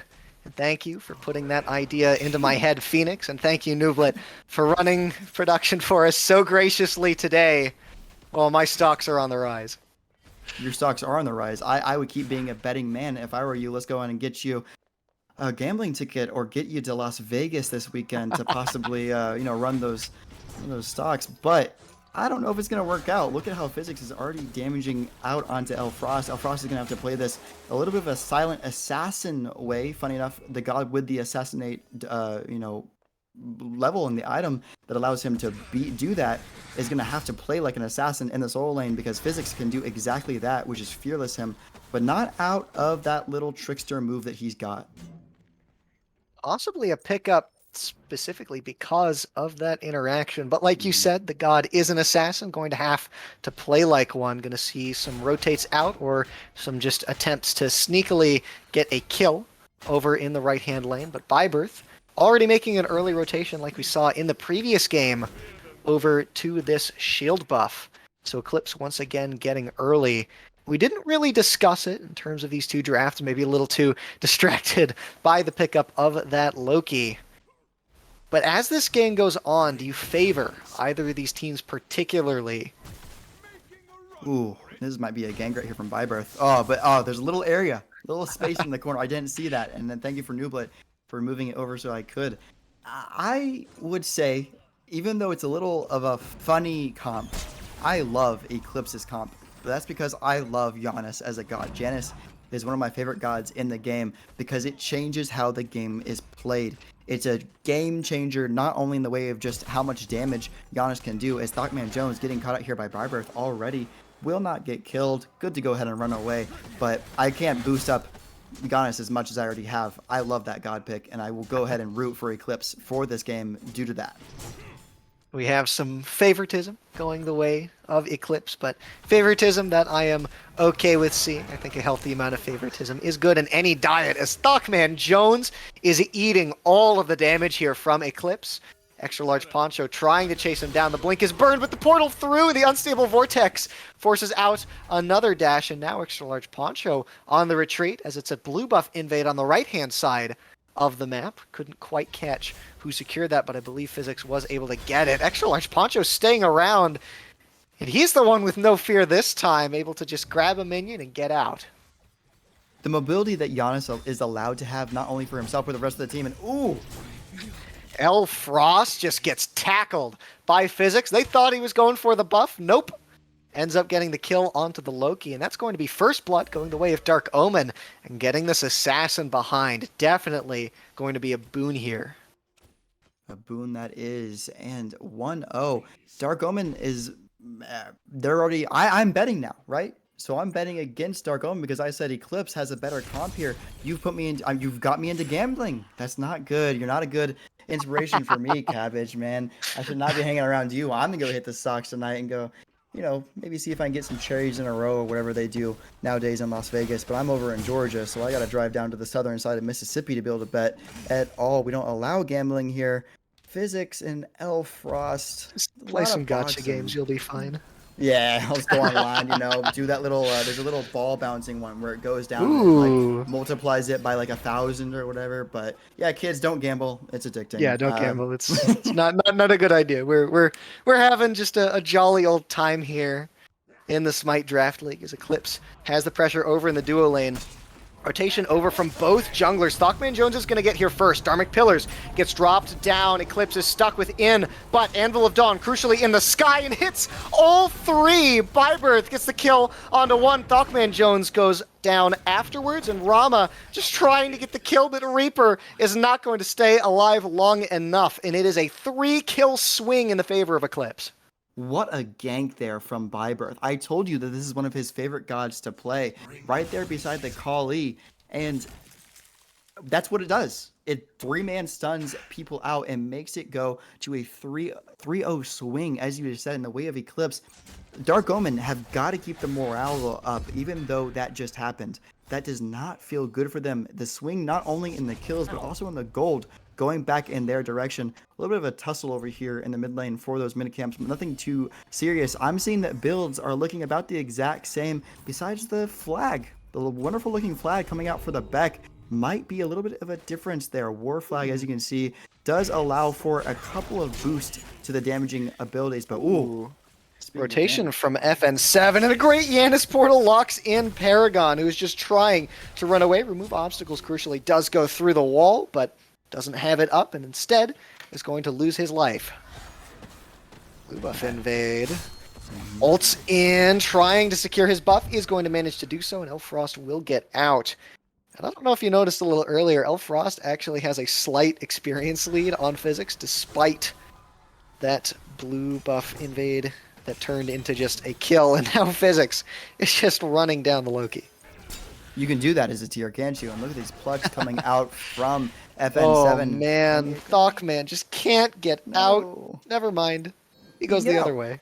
You can get out. That's Susano. That's what Susano does, and that's exactly what Ratatasker could do last game, but we didn't see it as much of the escape being used on the Ratatasker last game, except for when he was up in the air, kind of just looking to see if he wanted to take a fight or not take a fight. With Susano, use your abilities, especially your escape abilities on Susano. You're in the game, and you're fighting that fight. The only escape you have, and the only self-kill you mainly have, is going to be that tornado that you're going to have to lay down in the proper way to then be able to use your dashes and escape from these bad positions that you're in. So just a different playstyle of this game from ThockManJones. Not very different for Byburthe, because he has the ability to escape just like Ratatasker did last game. Go up into the air and get away. Fenix, something I wanted to get your thoughts on that we didn't really get to discuss over on the desk was this matchup between the X-Ball and the ROM over in the duo lane, because at least within the circles that I'm in, as hold that thought, Elfrost pushed into the wall. He's a Loki, though, still has access to the ultimate, so he will be able to get out. Over in the left lane, right, we have that matchup between the X-Ball and the ROM. Over in the circles that I'm in, we usually see Rama as getting pretty badly countered by X-Ball. Yeah, I would agree with them. Physics blinks in under the tower, almost manages to get the kill, but it's a brilliant ult in order to save his own life from Elfrost. Physics gets the heal. Byburthe now hops up into the Anvil of Dawn. Is it going to be a rotation over from the mid lane? Not quite. Just the ultimate going down. Poncho, though, comes in, and Byburthe goes out, though, sees that StepDentist has arrived. Byburthe forced in. The shell is good from FN7, but he can't get out. The Dharmic Pillars are great, but everyone groups up for XtraLargePoncho, who throws just one unstable vortex through and is able to clean up a kill onto the enemy jungler. Now pushed through a portal and into the unstable vortex. It's a killing spree for XtraLargePoncho in the mid lane, and this Yanis is off to a roaring start. I love to see it. I told you, Giannis is one of my favorite guys. Oh, this is what I was talking about. Yep, and that's what I was about to tell you. Exactly, was I agree with these people, because that's what happens. When you dash, he dashes, and then when you try to get away even further, you get basic attacks, because Xiblanque's basic attacks work from 50 miles away. That's how it works. You can shoot it down the lane if you want to. It's almost like a Giannis ultimate, but every 2 seconds. So not only do you have a Giannis on your team, but you have a Xiblanque on your team as well, who has 50 Giannis ultimates just while basic attacking in the ultimate. Well done there by LuneyToons to expose the fact that his matchup is in his favor.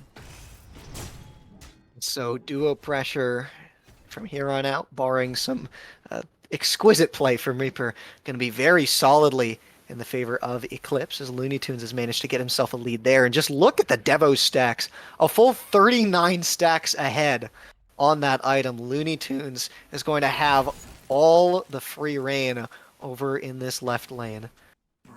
Something else to note between these games has just been how close FN7 has managed to keep his level to his own jungler. Managed to take away a lot of farm, playing very much the peel game, always tacking on to someone else. And I think not a style you see super often from supports, just being able to keep all those levels, but one that's definitely been working for him. Has been working indeed. I love to see a Sobek succeeding because we don't see it that often. As you were saying earlier, we don't see the Giannis that often. We don't see a lot of these gods that often. Rama Loki. has kind of faded out. Loki, yeah, Loki's another god. They're playing 3 gods that we just don't see in the current meta be the best. But look at this gank coming out from Eclipse. Reaper is not going to be safe under this tower. The Sobek is here, and he's just going to walk away, wait for this Rom ult to end its duration. ThockManJones is here. Don't know if it's going to be enough, and now the ultimate used by Giannis in order to help if need be. Byburthe going to end up using his beads in order to secure himself a safe route out, and the tier 1 tower falls in the left lane. XtraLargePoncho is just going through the jungle chasing people. Notably, though, gets ganked here by Physics, all the way over from the solo lane, trying to get out. Does manage to portal through the wall. Physics chasing him down, but it's a great pluck from the Sobek to save the life of his mid laner. And just when you thought you had him, he just disappears right through the wall. Physics now trapped in the Sobek ultimate, and FN7 credited for the kill there. ThockManJones trying to make a difference here as FN7 is just continuing to put his face right in front of that of Dark Omen, as ThockManJones is only even on levels with this Sobek. Sobek feeling very good in this game, not only because they're landing the plucks, but also because the kills are coming after them. That's the important about picking a Sobek on your team, is that not only do you land the plucks as the Sobek, but you get the kills afterwards and escalate the ability to get kills. StepDentist might find an XtraLargePoncho. Nope. No. Nope. Did not have vision there. Close. Congratulations to Strange Oak, by the way, on winning 10,000 gems. We'll take that away because congratulations to Eclipse on not being at the Stygian Beacon. Dark Omen you hate get to a see freebie. it. They get a freebie. But they're walking in. It's going to be very close, and there's Yeah, the ultimate. Oh, does hit, but it's not going to be enough. No! Byburthe gets there just in time. He goes in, and the Berserker Barrage deals a lot of damage, but he gets pulled in by Sasano, and the ult hits 3. And now ThockManJones is trying to make his way out. A pull, though, in onto Paragon. Notably, though, Rama does end up using the Astral Barrage. Paragon going to go down, trying to defend this Stygian Beacon. Reaper contemplating whether he wants to go in, but with no frontliner left. And FN7 staring them down. They just don't want to make it happen. Physics is just standing there menacingly. It seems the roles have reversed. But important to note, Elfrost staying at level 13. ThockManJones goes in on to LuneyToons, gets the shutdown, and it looks like he might just get out the Unstable Vortex. Not enough, hugging the wall. Good play there from ThockManJones. Yeah, you can go gambling by yourself, by the way, tonight, Cabbage, because my goodness, I literally just put all of my bets on the table and said Eclipse is not getting the Stygian Beacon, and within a hair of Dark Omen getting that, Oh, it swings. Blink over and right. Elfrost gets taken out of the tower, importantly, but that is Blink burned off of the tier. Look at this level lead Elfrost has. He's just been farming like a fiend. And so once we see him get active, it could be a problem. XtraLargePoncho getting engaged on, silenced here by Paragon. And now the Ganesh trying to get the kill himself. But the Agni forced to back up. StepDentist not going to get that one. Almost a kill in the mid lane. Almost a kill. Almost is not enough. You said that last game. I agree with you now. Almost is not enough. We need Dark Omen getting some kills. Whether or not it's Paragon. I would love to see a Ganesha kill in the game, by the way. Would that be the first time you've ever seen that? Have you seen a Ganesha kill? Oh, that's a good question. I might have, but if I did, it was many, many moons ago. So I'm going to confidently say no, and that if it does happen this game, it will be another first. Making history here over at the Smite Draft League. Yeah, the Smite Draft League, the first for Cabbage. That's all we're here to do, and make sure that he gets the dose of new. And speaking of rotations from the Soul Laners, look at where Elfrost is on the map right now. Feeling so happy as to be at the Gold Fury, probably a little bit early. Elfrost invading the jungle on the left-hand side of the map. He's the solo laner. Instead, over to defend right. It's going to be Byburthe. Elfrost has hit level 15. No one hitting that quite yet. So this Loki definitely going to be quite the threat here. Dark Omen has to be very, very careful around this objective. It looks like a rotation is going to come in from Physics. Teleporting in? No, just going to walk in instead. Doesn't have the teleport glyph, has the blink instead, as we saw earlier. Eclipse are posturing around this, but they haven't started it up just yet. Reaper needs to be careful. Elfrost, he gets seen. So he's just trying to force this Rama away, and now he puts himself in a position behind the entirety of Dark Omen, who in turn are trying to get behind the entirety of Eclipse, which would be a very funny turn of events. FN7, though, takes a beating from the Agni, but coming right through is the Anvil of Dawn. Rama manages to rotate in, but Elfrost gets a kill onto the Agni in the background, has to bring the ult for it, but portaled through the wall with the help of the Yanis ult. LuneyToons getting forced down here by Physics. Reaper burns the Aegis as FN7 goes down, but the Rama is going to lose his life in turn. So now Byburthe getting locked down. Physics and aParagon just doing so much to this Thor. Does not hit the stun. The portal is not going to be good to get him out either. So Physics turns the kill onto the Thor. Frost is trying to raid boss here. He does have the levels for it, but I don't think he has the god for it, especially looking at how there are two frontliners up on the other side of the map. Crucially, though, no ADC for Dark Omen means that they're not going to pull this objective. Not pulling the objective might be the question here, because Elfrost is still in the jungle trying to get out of this, but StepDentist is around the corner ready to take the fight if they would like. Instead, opting to go ahead and go for the green buff. Gold Fury, we said this last game, we'll say it this game. Gold Fury is the winner. Congratulations, Gold Fury, on surviving a full team fight. We said it last time for the Fire Giant because it was 30 minutes of the Fire Giant basically just surviving while the 5 and 10 other members just brawled around it.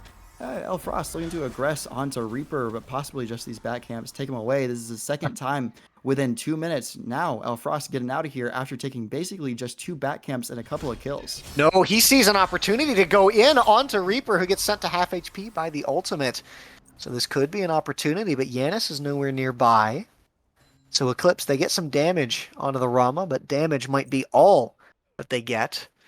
So that's some engage and some safety lost from this Loki, who is looking like he is finally going to back. ThockManJones sees it happen, but not going to be there in time. Gold Fury getting pulled. Teleport glyph, though, is in the hands of this Loki, so able to make his way over very rapidly should he choose. Instead, he's going to go farm up the right-hand side of the map. Eclipse is a little split here. ThockManJones goes in, burns the Typhoon, gets some good damage, but the Crocodile from below keeps them in place alongside the wall. And the ultimate is not going to hit. Byburthe forced to teleport out. ThockManJones trying to get this kill. The Ganesh silence is not enough to help finish this Thor off. FN7 getting chased down by Physics. This tier has been an absolute menace, but now pulled in to the waiting arms of Eclipse, but pushed with the Fearless into the waiting arms of Ganesh is LuneyToons. Byburthe goes down to the combined arms of Dark Omen's gods here, and now they're backing up, and it looks like we might finally see this objective go down. No one in the area from Eclipse, so I would hope so. The only chance they have is a really lucky space and time, but that's not even up. That'd be crazy if it was up right now, wouldn't it? It'd be just like, oh, I don't know where, there it is. But sadly, still a tick down. Elfrost in a great position here to get a kill on ThockMan. Waiting for ThockManJones, comes around the wall, gets him to half HP, still holding on to the ultimate. Is he going to need to use it? He does. But a killing spree for Elfrost, just waiting cheekily at those back camps. And now the Pyromancer going to be pulled by Eclipse, as well as some invades on the backs. And look at that, Elfrost is level 18. Farming like a madman. We said it last game that this was a game Physics. of...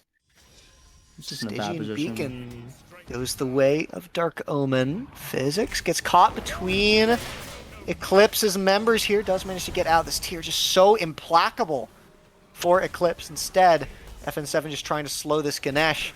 But StepDentist has output so much damage, and he's going in. Physics jumps in to try and save his fellow frontliner. Not going to be able to do so, and the damage on the back end is so big. And an auto does connect through the Darkest Night from LuneyToons, and they finally managed to put this kill onto the tier once this team fight rolls around.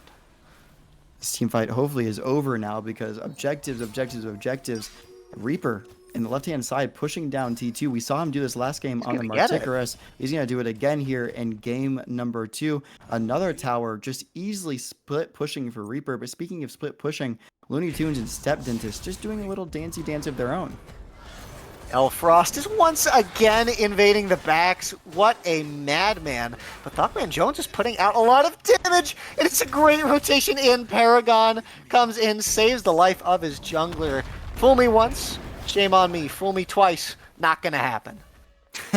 Not gonna happen for sure. And that sounded almost like a Bushism. I've seen that so many times where there's the video of him doing exactly that. Shame on me. And then he goes, shame on you, or something like that. I'm like, oh my goodness, dude, that's so crazy. George Bush, what a president to listen to speak. We've had a lot of presidents that are crazy to listen to speak, but currently the president in this game, we can all pledge allegiance to Frost invading the speed buff back to back, not feeling any fear. We say Frost, the man of no fear, and no fear for a reason. But a very close game, even though that score says 9-15. Gold only 1,000 in the way of Dark Omen right now, which is not what you would expect, considering it is not in their favor right now as far as kills go. But objectives have been kind of the way of theirs. Iron Will, Nerves of Steel, and several other metal-themed attributes can be attributed here to Frost.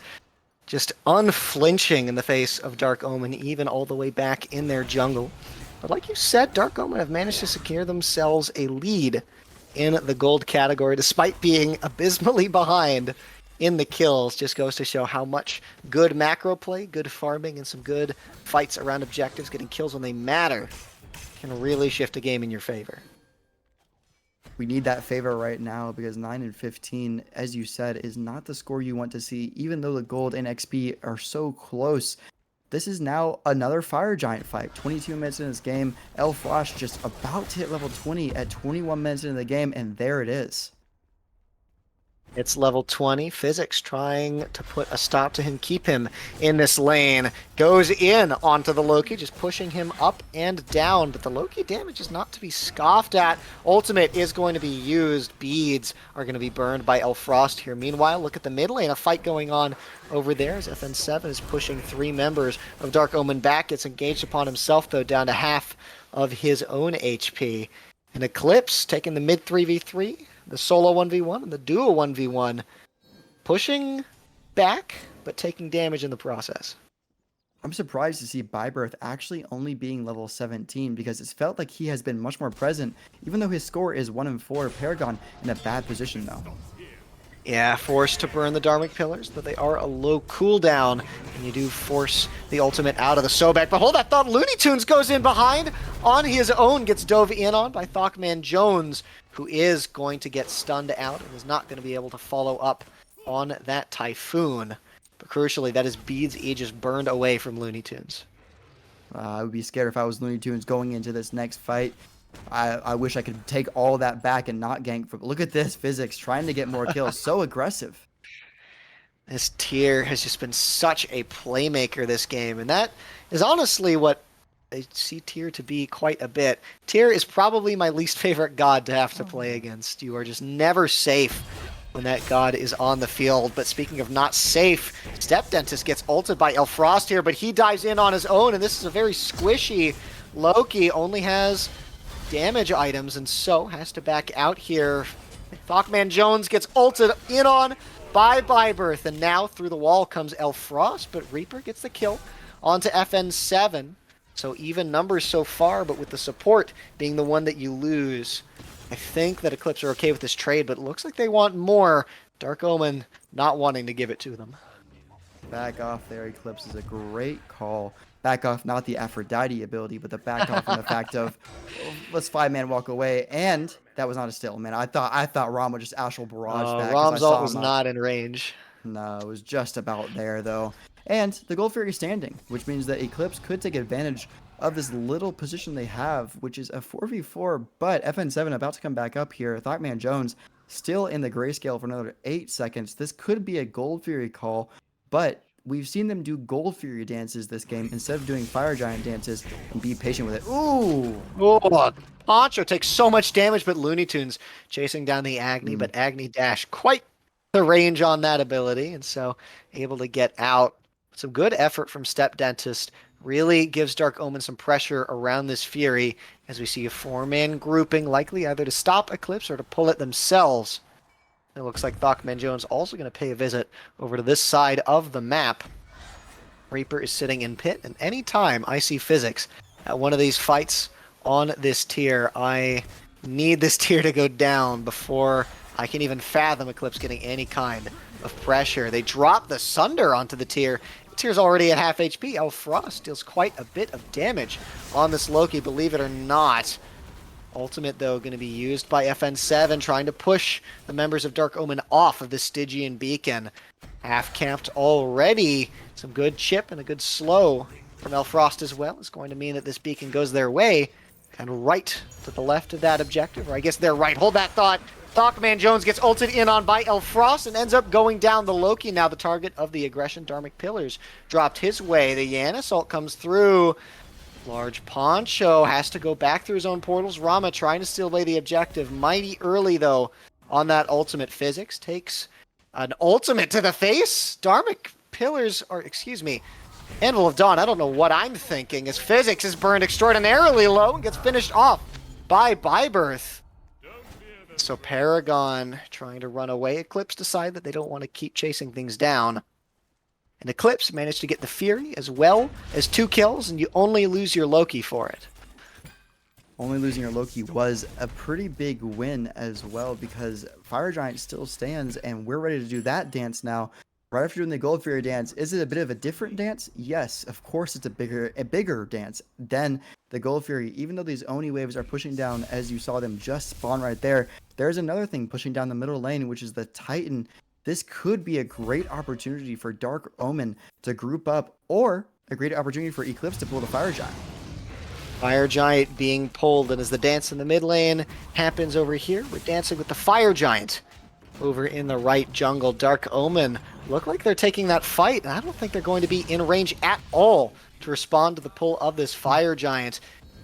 They look like they finally realize what's going on right under their noses. Are they going to be in time in order to steal it away? Not quite. Dharmic Pillars not enough. And this time the ultimate is the right call by me. StepDentist gets the kill on to FN7, but aParagon goes down in trade. Support for support as Eclipse chases in. It's a double stun off of the ultimate here from Frost, who has been such a playmaker on this Loki. And Dawn not going to connect, and has to teleport out using the hammer stun onto XtraLargePoncho, and a jump over by Physics. Reaper finds Frost, and Frost now without the ultimate is danger close to death. Pushed under tower though, XtraLargePoncho is just dead.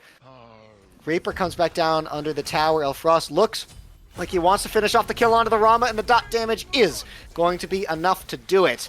Fire Giant still left on 3 as that middle Fenix all the meanwhile went down at the hands of LuneyToons. I didn't even see that happening. As now Frost trying to get out, takes another tower shot, is going to go down to the tower. Unfortunate there, as Byburthe is going to just take that right-hand tower, pushed into the wall, but has the teleport as the Anvil of Dawn up soon as well. StepDentist, though, comes in, does manage to hit the stun. This Thor could be in danger in a blink, but the teleport with the hammer. Physics trying to chase him down. FN7 coming through, a good stun off the wall. FN7 comes in there to peel for his jungler, and so Fire Giant still left on 2. And crucially, that mid Fenix does go down. Looks like in Fenix, I think the pause here does give us some time to maybe look at the build, something we haven't really looked into in the game so far. I'm looking at the build here for XtraLargePoncho, and I saw that he was building Bobble. Bobble, and it makes total sense, especially on Giannis. You want to be able to have as much cooldown as possible, even though you will take a little bit more damage. I have seen Bobble, by the way, on Ganesha as well. So it could be an option for the Ganesha. I like Bobble. I like Bobble. It's a fun type of build. It's a different thing than the previous seasons where you would do a thing called Dirty Bubble. You don't want to get confused with that. you want to go ahead and make sure that you know it's the bauble. That's quite an old reference, I know. That's like Season 2, Season 1 level Smite, something you would do with Fenrir and old Fenrir and old Nuwa. But that game has totally changed at this point. Dirty Bubble was a great build, but I don't know if I exactly agree with going bubble on Giannis. But he's 6-1, so can we wrong the man? I don't think so. I think we have to agree with it. Baubles your uncle. Back into game 2 we go. When you said Dirty Bubble there, I laughed a bit, both to the reference and for those of you who know Reap Smite League, one of the people who runs that is a caster with the tag Dirty Bubble. And so multiple meanings couched within that one loaded term, I guess. Eclipse now gripping up around the Pyromancer. We've seen their absolute affinity for runic bombs in game 1, and so I think that the more Pyromancers goes their way, we'll see how they use these bombs, but I expect them to come into play at some point. I would hope so. You would hope so. We saw it last game come into play, and it came into play pretty big because that was the end of the game. Yes. It worked out in their favor. Let's hope it does that again. We put the prayers up to the gods and goddesses like Thor that this is exactly what Eclipse are looking to do, is push with the next Fire Giant, or this Fire Giant that is currently around the waist of only 2, I think is exactly what I saw. And that's what it's looking like. Left side Fenix is the target for Eclipse. Frost at the front of the line. The mid Phoenix is going to have fire waves coming down as well. Fire Giant's still up for a minute, and the ultimate from X-Ball gets popped, and it's a brilliant timing because they're able to chip down this Phoenix enough that the runic bomb looks like it is going to finish it off, but no, they destroy it before it blows up. FN7 falls at the hands of Reaper. The Yanasalt doesn't hit pay dirt, and 3 members of Eclipse are going to lose their life. A triple kill for Reaper on the Rama. Frost, though, on a killing spree, does manage to finish off the Agni, as XtraLargePoncho has to get away, and Frost is forced to lose his life. It's a quad kill from Reaper on the Rama, really showing up at the 11th hour. It's what you needed. You needed Reaper to show up at this time. We didn't see it last game on the Marticarus. We're seeing it this game on the Rama, even though the counter pick came in. Who cares about counter picks anymore at this point in the game? 30 minutes down, and you're a Rama in the late game, building at least a little bit of crit chance. As you can see, going the Gilded Arrow build with the Demon Blade. I love this build, and I think that crit is something that you have to have an answer for if you are on the side of Eclipse. We don't see a spectral armor on the side of Sobek or on the side of Loki. I don't expect to see one from Loki, though, considering it's a full damage build, Transcendence and Soul Eater. Probably not going to get a spectral on that. Just realized that's the exact same ADC build that I end up using most of the time. So Reaper definitely doing me proud on the Rama. You did talk about this full damage Loki. Frost not going to be tanky like he was last game, and so a lot of this on the back of FN7 to be that frontliner, the point man here for Eclipse. Primal Fury going to end up going their way. No contest from Dark Omen. Important to note, 4 members, level 20 on both teams. And so experience lead, Null, and Void at this point in the game. What matters right now is the builds, and then once the builds are complete, 500 pots, 3k pots, Eclipse still have their hands on the wheel, firmly in the driver's seat. Mid Phoenix comes back up, but the left lane, crucially, still down. The Dark Omen are still able to fight back. The question is, do they fight back at this Fire Giant, or do they hope for another Phoenix defense? They're not going to defend this, it looks like. The closest person is Physics, and he's not even pushing forward as of right now. Paragon. This is EFG. Yeah, they got to walk in here, right? Half HP on the Fire Giant. Physics going for the wrap around, but Frost just spacing out, 4 members? Does end up getting flattened, though. Does lose his life. Not able to steal, though, is Reaper up into the ultimate now. Byburthe looks like he's just trying to get out. I doubt he's going to go aggressive here. As Physics is chasing down the rest of the members of Eclipse, and I am correct as Byburthe just backs out. Minions pushing down that Titan. All the meanwhile, Dark Omen tried to answer back at that Fire Giant, almost able to steal it away. A lot of abilities going through, but really nothing landing. It's a good answer, though, because Frost is dead. That means that I almost said that just you've seen Harry Potter, of course, and so you see Harry Potter is dead, and everyone starts clapping. It's like El Frost is dead, and everyone starts clapping just because he has been a menace this game at 6-6. Currently, look at that gap in the player damage, Cabbage. Look at that. Goodness That's gracious. unreal, dude. That is so much damage on the Loki, full damage, and now he has a 500 pot and is ready to return into this game with his team having Fire Oh, Giant. Physics gets Ooh. caught out, but this tier is rather slippery, and so I don't doubt that he will be able to make it out unless Elfrost decides that he wants to burn the ultimate here, ends up using it, and that does force the beads off of Physics here. That's a big deal. This EFG push from Eclipse looks to take out this mid Fenix. Look at the left lane. LuneyToons pushing down those fire waves, and one more fire wave going to be coming in after Elfrost. What the heck happened to his HP bar? I wouldn't put it past right now LuneyToons to just ult in order to take this Fenix, but they are just going to wait. Elfrost does not have the TP glyph up. Used it after he revived, but Byburthe in the right lane forces the attention of ThockManJones, but Eclipse not going to go in on the other side. Know that they do not have Elfrost, and know that the fight is not going to be advantageous. But this left Phoenix comes back up, and suddenly, with all three Phoenixes up, if Dark Omen are able to make this defense, it could be a game changer and put them on even footing or possibly in an advantage. But that remains to be seen. Ganesha has Absolution, by the way. I'd never seen that picked. Going in onto the Phoenix, not quite, just throwing some autos. LuneyToons looked like he wanted to go in there. Some poke being thrown back and forth. Fire Giant still up for a minute and a half. So Eclipse, all the time in the world when seconds matter. FN7 now walks into the Phoenix, hits a brilliant Sunder, but an ult in from Physics stops any damage coming out from the backline here. It's a brilliant X-Ball ult, secures the Phoenix, and secures the kill onto Reaper. He didn't see any of that coming, and I don't think anyone could have on his team. That ultimate exquisitely timed there, and so now the mid-Phoenix is the target. The bombs we see coming into play, and now going in is ThockManJones, but he goes down on the other end, up into the Anvil of Dawn. Elfrost credited for the kill, and that looks to be a deicide completely wipe from Dark Omen, and Eclipse storm into the Titan room.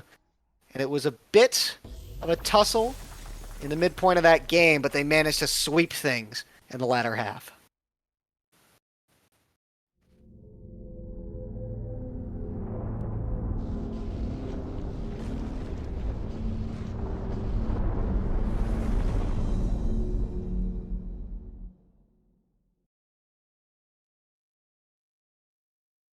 Well, it is a 2-0 victory here for Eclipse over Dark Omen. Dark Omen, though, definitely put up a fight, took the games the distance, especially that game one, but Phoenix, the adaptations and the play on field, just too much in game two for them to handle. And a lot of credit here has to go to Elfrost on the Loki solo. A lot of credit for sure, and I almost want to give more credit on the Hercules in the first game because that was a much longer game, 58 minutes. But still, do you see that damage? That's 45k damage, and gapped.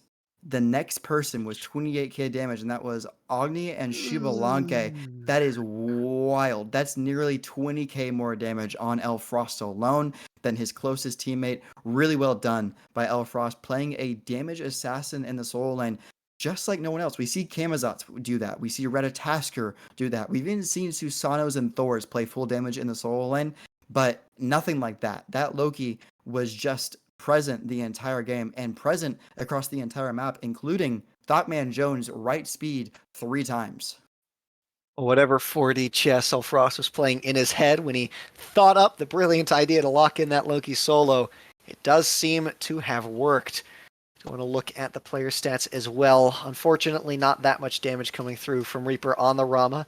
Did get that quadra kill on that Phoenix defense, but other than that, just really wasn't able to find footing, pushed under tower very often by LuneyToons in the duo lane. StepDentist does look like the best part of Dark Omen's comp right here with the 28k damage, something to match up with the second most damage on Eclipse. I did like PhysicsDZN's picks though. Physics picks of tier felt like it was kind of pulling the same situation as Frost was in game one. No fear walking at 5 people. But it just doesn't work the same because your team is not exactly in the same position. They were behind by about 3 levels throughout most of that game until the end when it became a 20 for everyone. And so that level lead did not matter anymore because Frost, we hovered over to him at one point, 3 levels ahead at like 15 minutes into the game. I just can't beat that sometimes, especially with the ganks that Frost was pulling as a soul laner in the mid lane and even in the ADC lane. Well, Eclipse, they pull out something special, and it looks like we do have an interview lined up. So we'll show that to you all here before closing out the broadcast. Hello, hello, and thank you. I am here together with Alex, also known as XtraLargePoncho. Hello. Hello. So you guys just won a pretty big set, like well played, first of all. But I want to ask you, Alex, how are you doing, and what are your first thoughts after this game? I'm great, and those games were kind of gruelers. That was exhausting, ended way later than I thought. I'm so glad it was not game 3, or else we would have tossed. Fair enough. I mean, it did get close at some points, but you guys slept it out 2-0, nothing to be scoffed at. So, having had this 2-0 just now, who would you say is the MVP? Because I know a lot of people would probably give it to you, especially after the Janus game. But, I mean, hey, everyone has a different opinion, and surely you don't give it to yourself, right? Because who does that? So who would you give MVP to? I wouldn't put it past me giving it to myself, but definitely Frost. That set, he was an absolute demon on Herc. He was so annoying they could not kill him. That was kind of up to their draft. The draft was kind of stinky. They didn't have a way to kill him. But I mean, he used that to his advantage like perfectly. He was such a menace. He was making good calls, making sure we were all focused that game too. Without him, like he pointed out some issues, corrected some in that hour-long game. So without that, might have gone differently. And then that Loki game, like yeah, I mean he was just demon mode rank time. And like I don't know, to do that on Loki so confidently, we were kind of surprised. But we know he's like one of the best players in the league easily. So it's him. It's him tonight. He's him. He's Oh yeah. absolutely him. But yeah, I mean, going on about the Loki, and I will add Anubis to this conversation as well. They're kind of known as like this cringe ass characters, right? What was your thought process about like behind picking these two characters? So with the Anubis, we had it in the plan for the draft, like from the very start. At least I did. I was like telling my team, like, if this goes this certain way, that's literally no problem for us. Like, I have Anubis, and I'm super confident, going against their draft. Especially with our play style. I think it's something that works really well with our play style, with what we try to do. So we did it before. It was against Flourish, which I'd say is probably one of the weakest teams in the league. No, I mean I'm not trying to disrespect them, but like our game against them disrespected them. So to apply Anubis to a team like Dark Omen, which is I'd say maybe middle of the pack towards the better end of teams, at least of what we played. Definitely a whole different game, and I had to focus a little more. But I was definitely confident with that, and we were like sort of planning on picking that earlier. And then with the Loki, honestly, Frost was last pick, and he like earlier in the draft he was like, "Yo, can I play Loki?" And we are like, no." And then he's last pick. It's like 20 seconds bank time, I think. And then he just like snap locks Loki without us even saying anything. And we're like, okay. And then I mean, but he's like 20 by like 20 minutes and like one shots people at their speed. So I mean we're probably not gonna question him if he It, locks a Loki again. if it ain't broke, don't fix it. Am I right? Yeah. So I must say you sound very confident, and you sound very calm as well after such a big game. So I do wonder, how were you guys' comms like during the game itself, or like during the set even? Well, during the set, I mean, we're all some silly guys. We like to have fun. But I'd say when it really comes down to it, we're really focused. We communicate really well during the fights, during the game. We're always talking, calling out people where they go. I think that's incredibly important. We're always trying to make plays. Even if we like have an idea, it might not be the best thing. We'll throw it out there, and if people disagree, they'll say no, and you're stupid or whatever. I get that a lot, but I keep saying them, and we keep doing some of them. So we're always trying to make plays. We're usually pretty calm. If someone makes a mistake, it's not a big deal, but they definitely will know. We know what we have to change game to game during the game. There was some big adjustments we made in that hour-long first game, and those just sort of helped us secure it towards the last like 20 minutes. I mean, overall, pretty calm. Game 2, we were having a lot of fun. Just watching Frost play the Loki, so we were giggling a little bit then. So. Fair enough. I mean, hey, you gotta have some fun with it to like at least enjoy it. Like that's, after all, it is a game. We are here to enjoy it and also play competitive. So you guys are doing super well, and I want to also thank you so much for all this insight in this interview. So I have one final question for you, and that's a question I always ask every team. It's the only question that doesn't change. Are there any final words towards any other team? I mean, you guys could keep putting me like in the middle of the tier list. That's fine. I know I'm like the best player in this league. I mean, minus Frost, that guy's awesome, sure, whatever. But I know I'm the best player in this league. I could keep playing cringe backline mages like all you silly little geese in mid lane. But I do what the team needs. I'm literally Zapman. And I don't think we drop another set, maybe not even another game, as long as we don't troll and pick Apollo and play at 3 a.m. So, well, you gotta love the confidence. Thank you so much, Alex, mid laner. And thank you. Winner from this set. Thanks so much. Thank you. All right. Well, there you have it, folks. From his mouth himself, Frost, the MVP of the set, but that team feeling very confident. Oh my gosh, I made one of those tier lists, by the way, so that was a shot at me. That was not a shot at the other players. Jeff's over here asking the most innocent question ever, and everyone's catching shots from Alex. But well done. I gotta say, really well done to Poncho. Great player, and very obviously, Jeffrey said it, but thank you for doing that interview. That was cool. Yeah, thank you very much, and we'll get you out of the line of fire here, Fenix. That'll be all for us on the cast here today. Once more, to round things out, I've been Cabbage, joined by the amazing Fenix, as well as the beautiful Nooblet on production. Thank you all for tuning in, and have a wonderful night.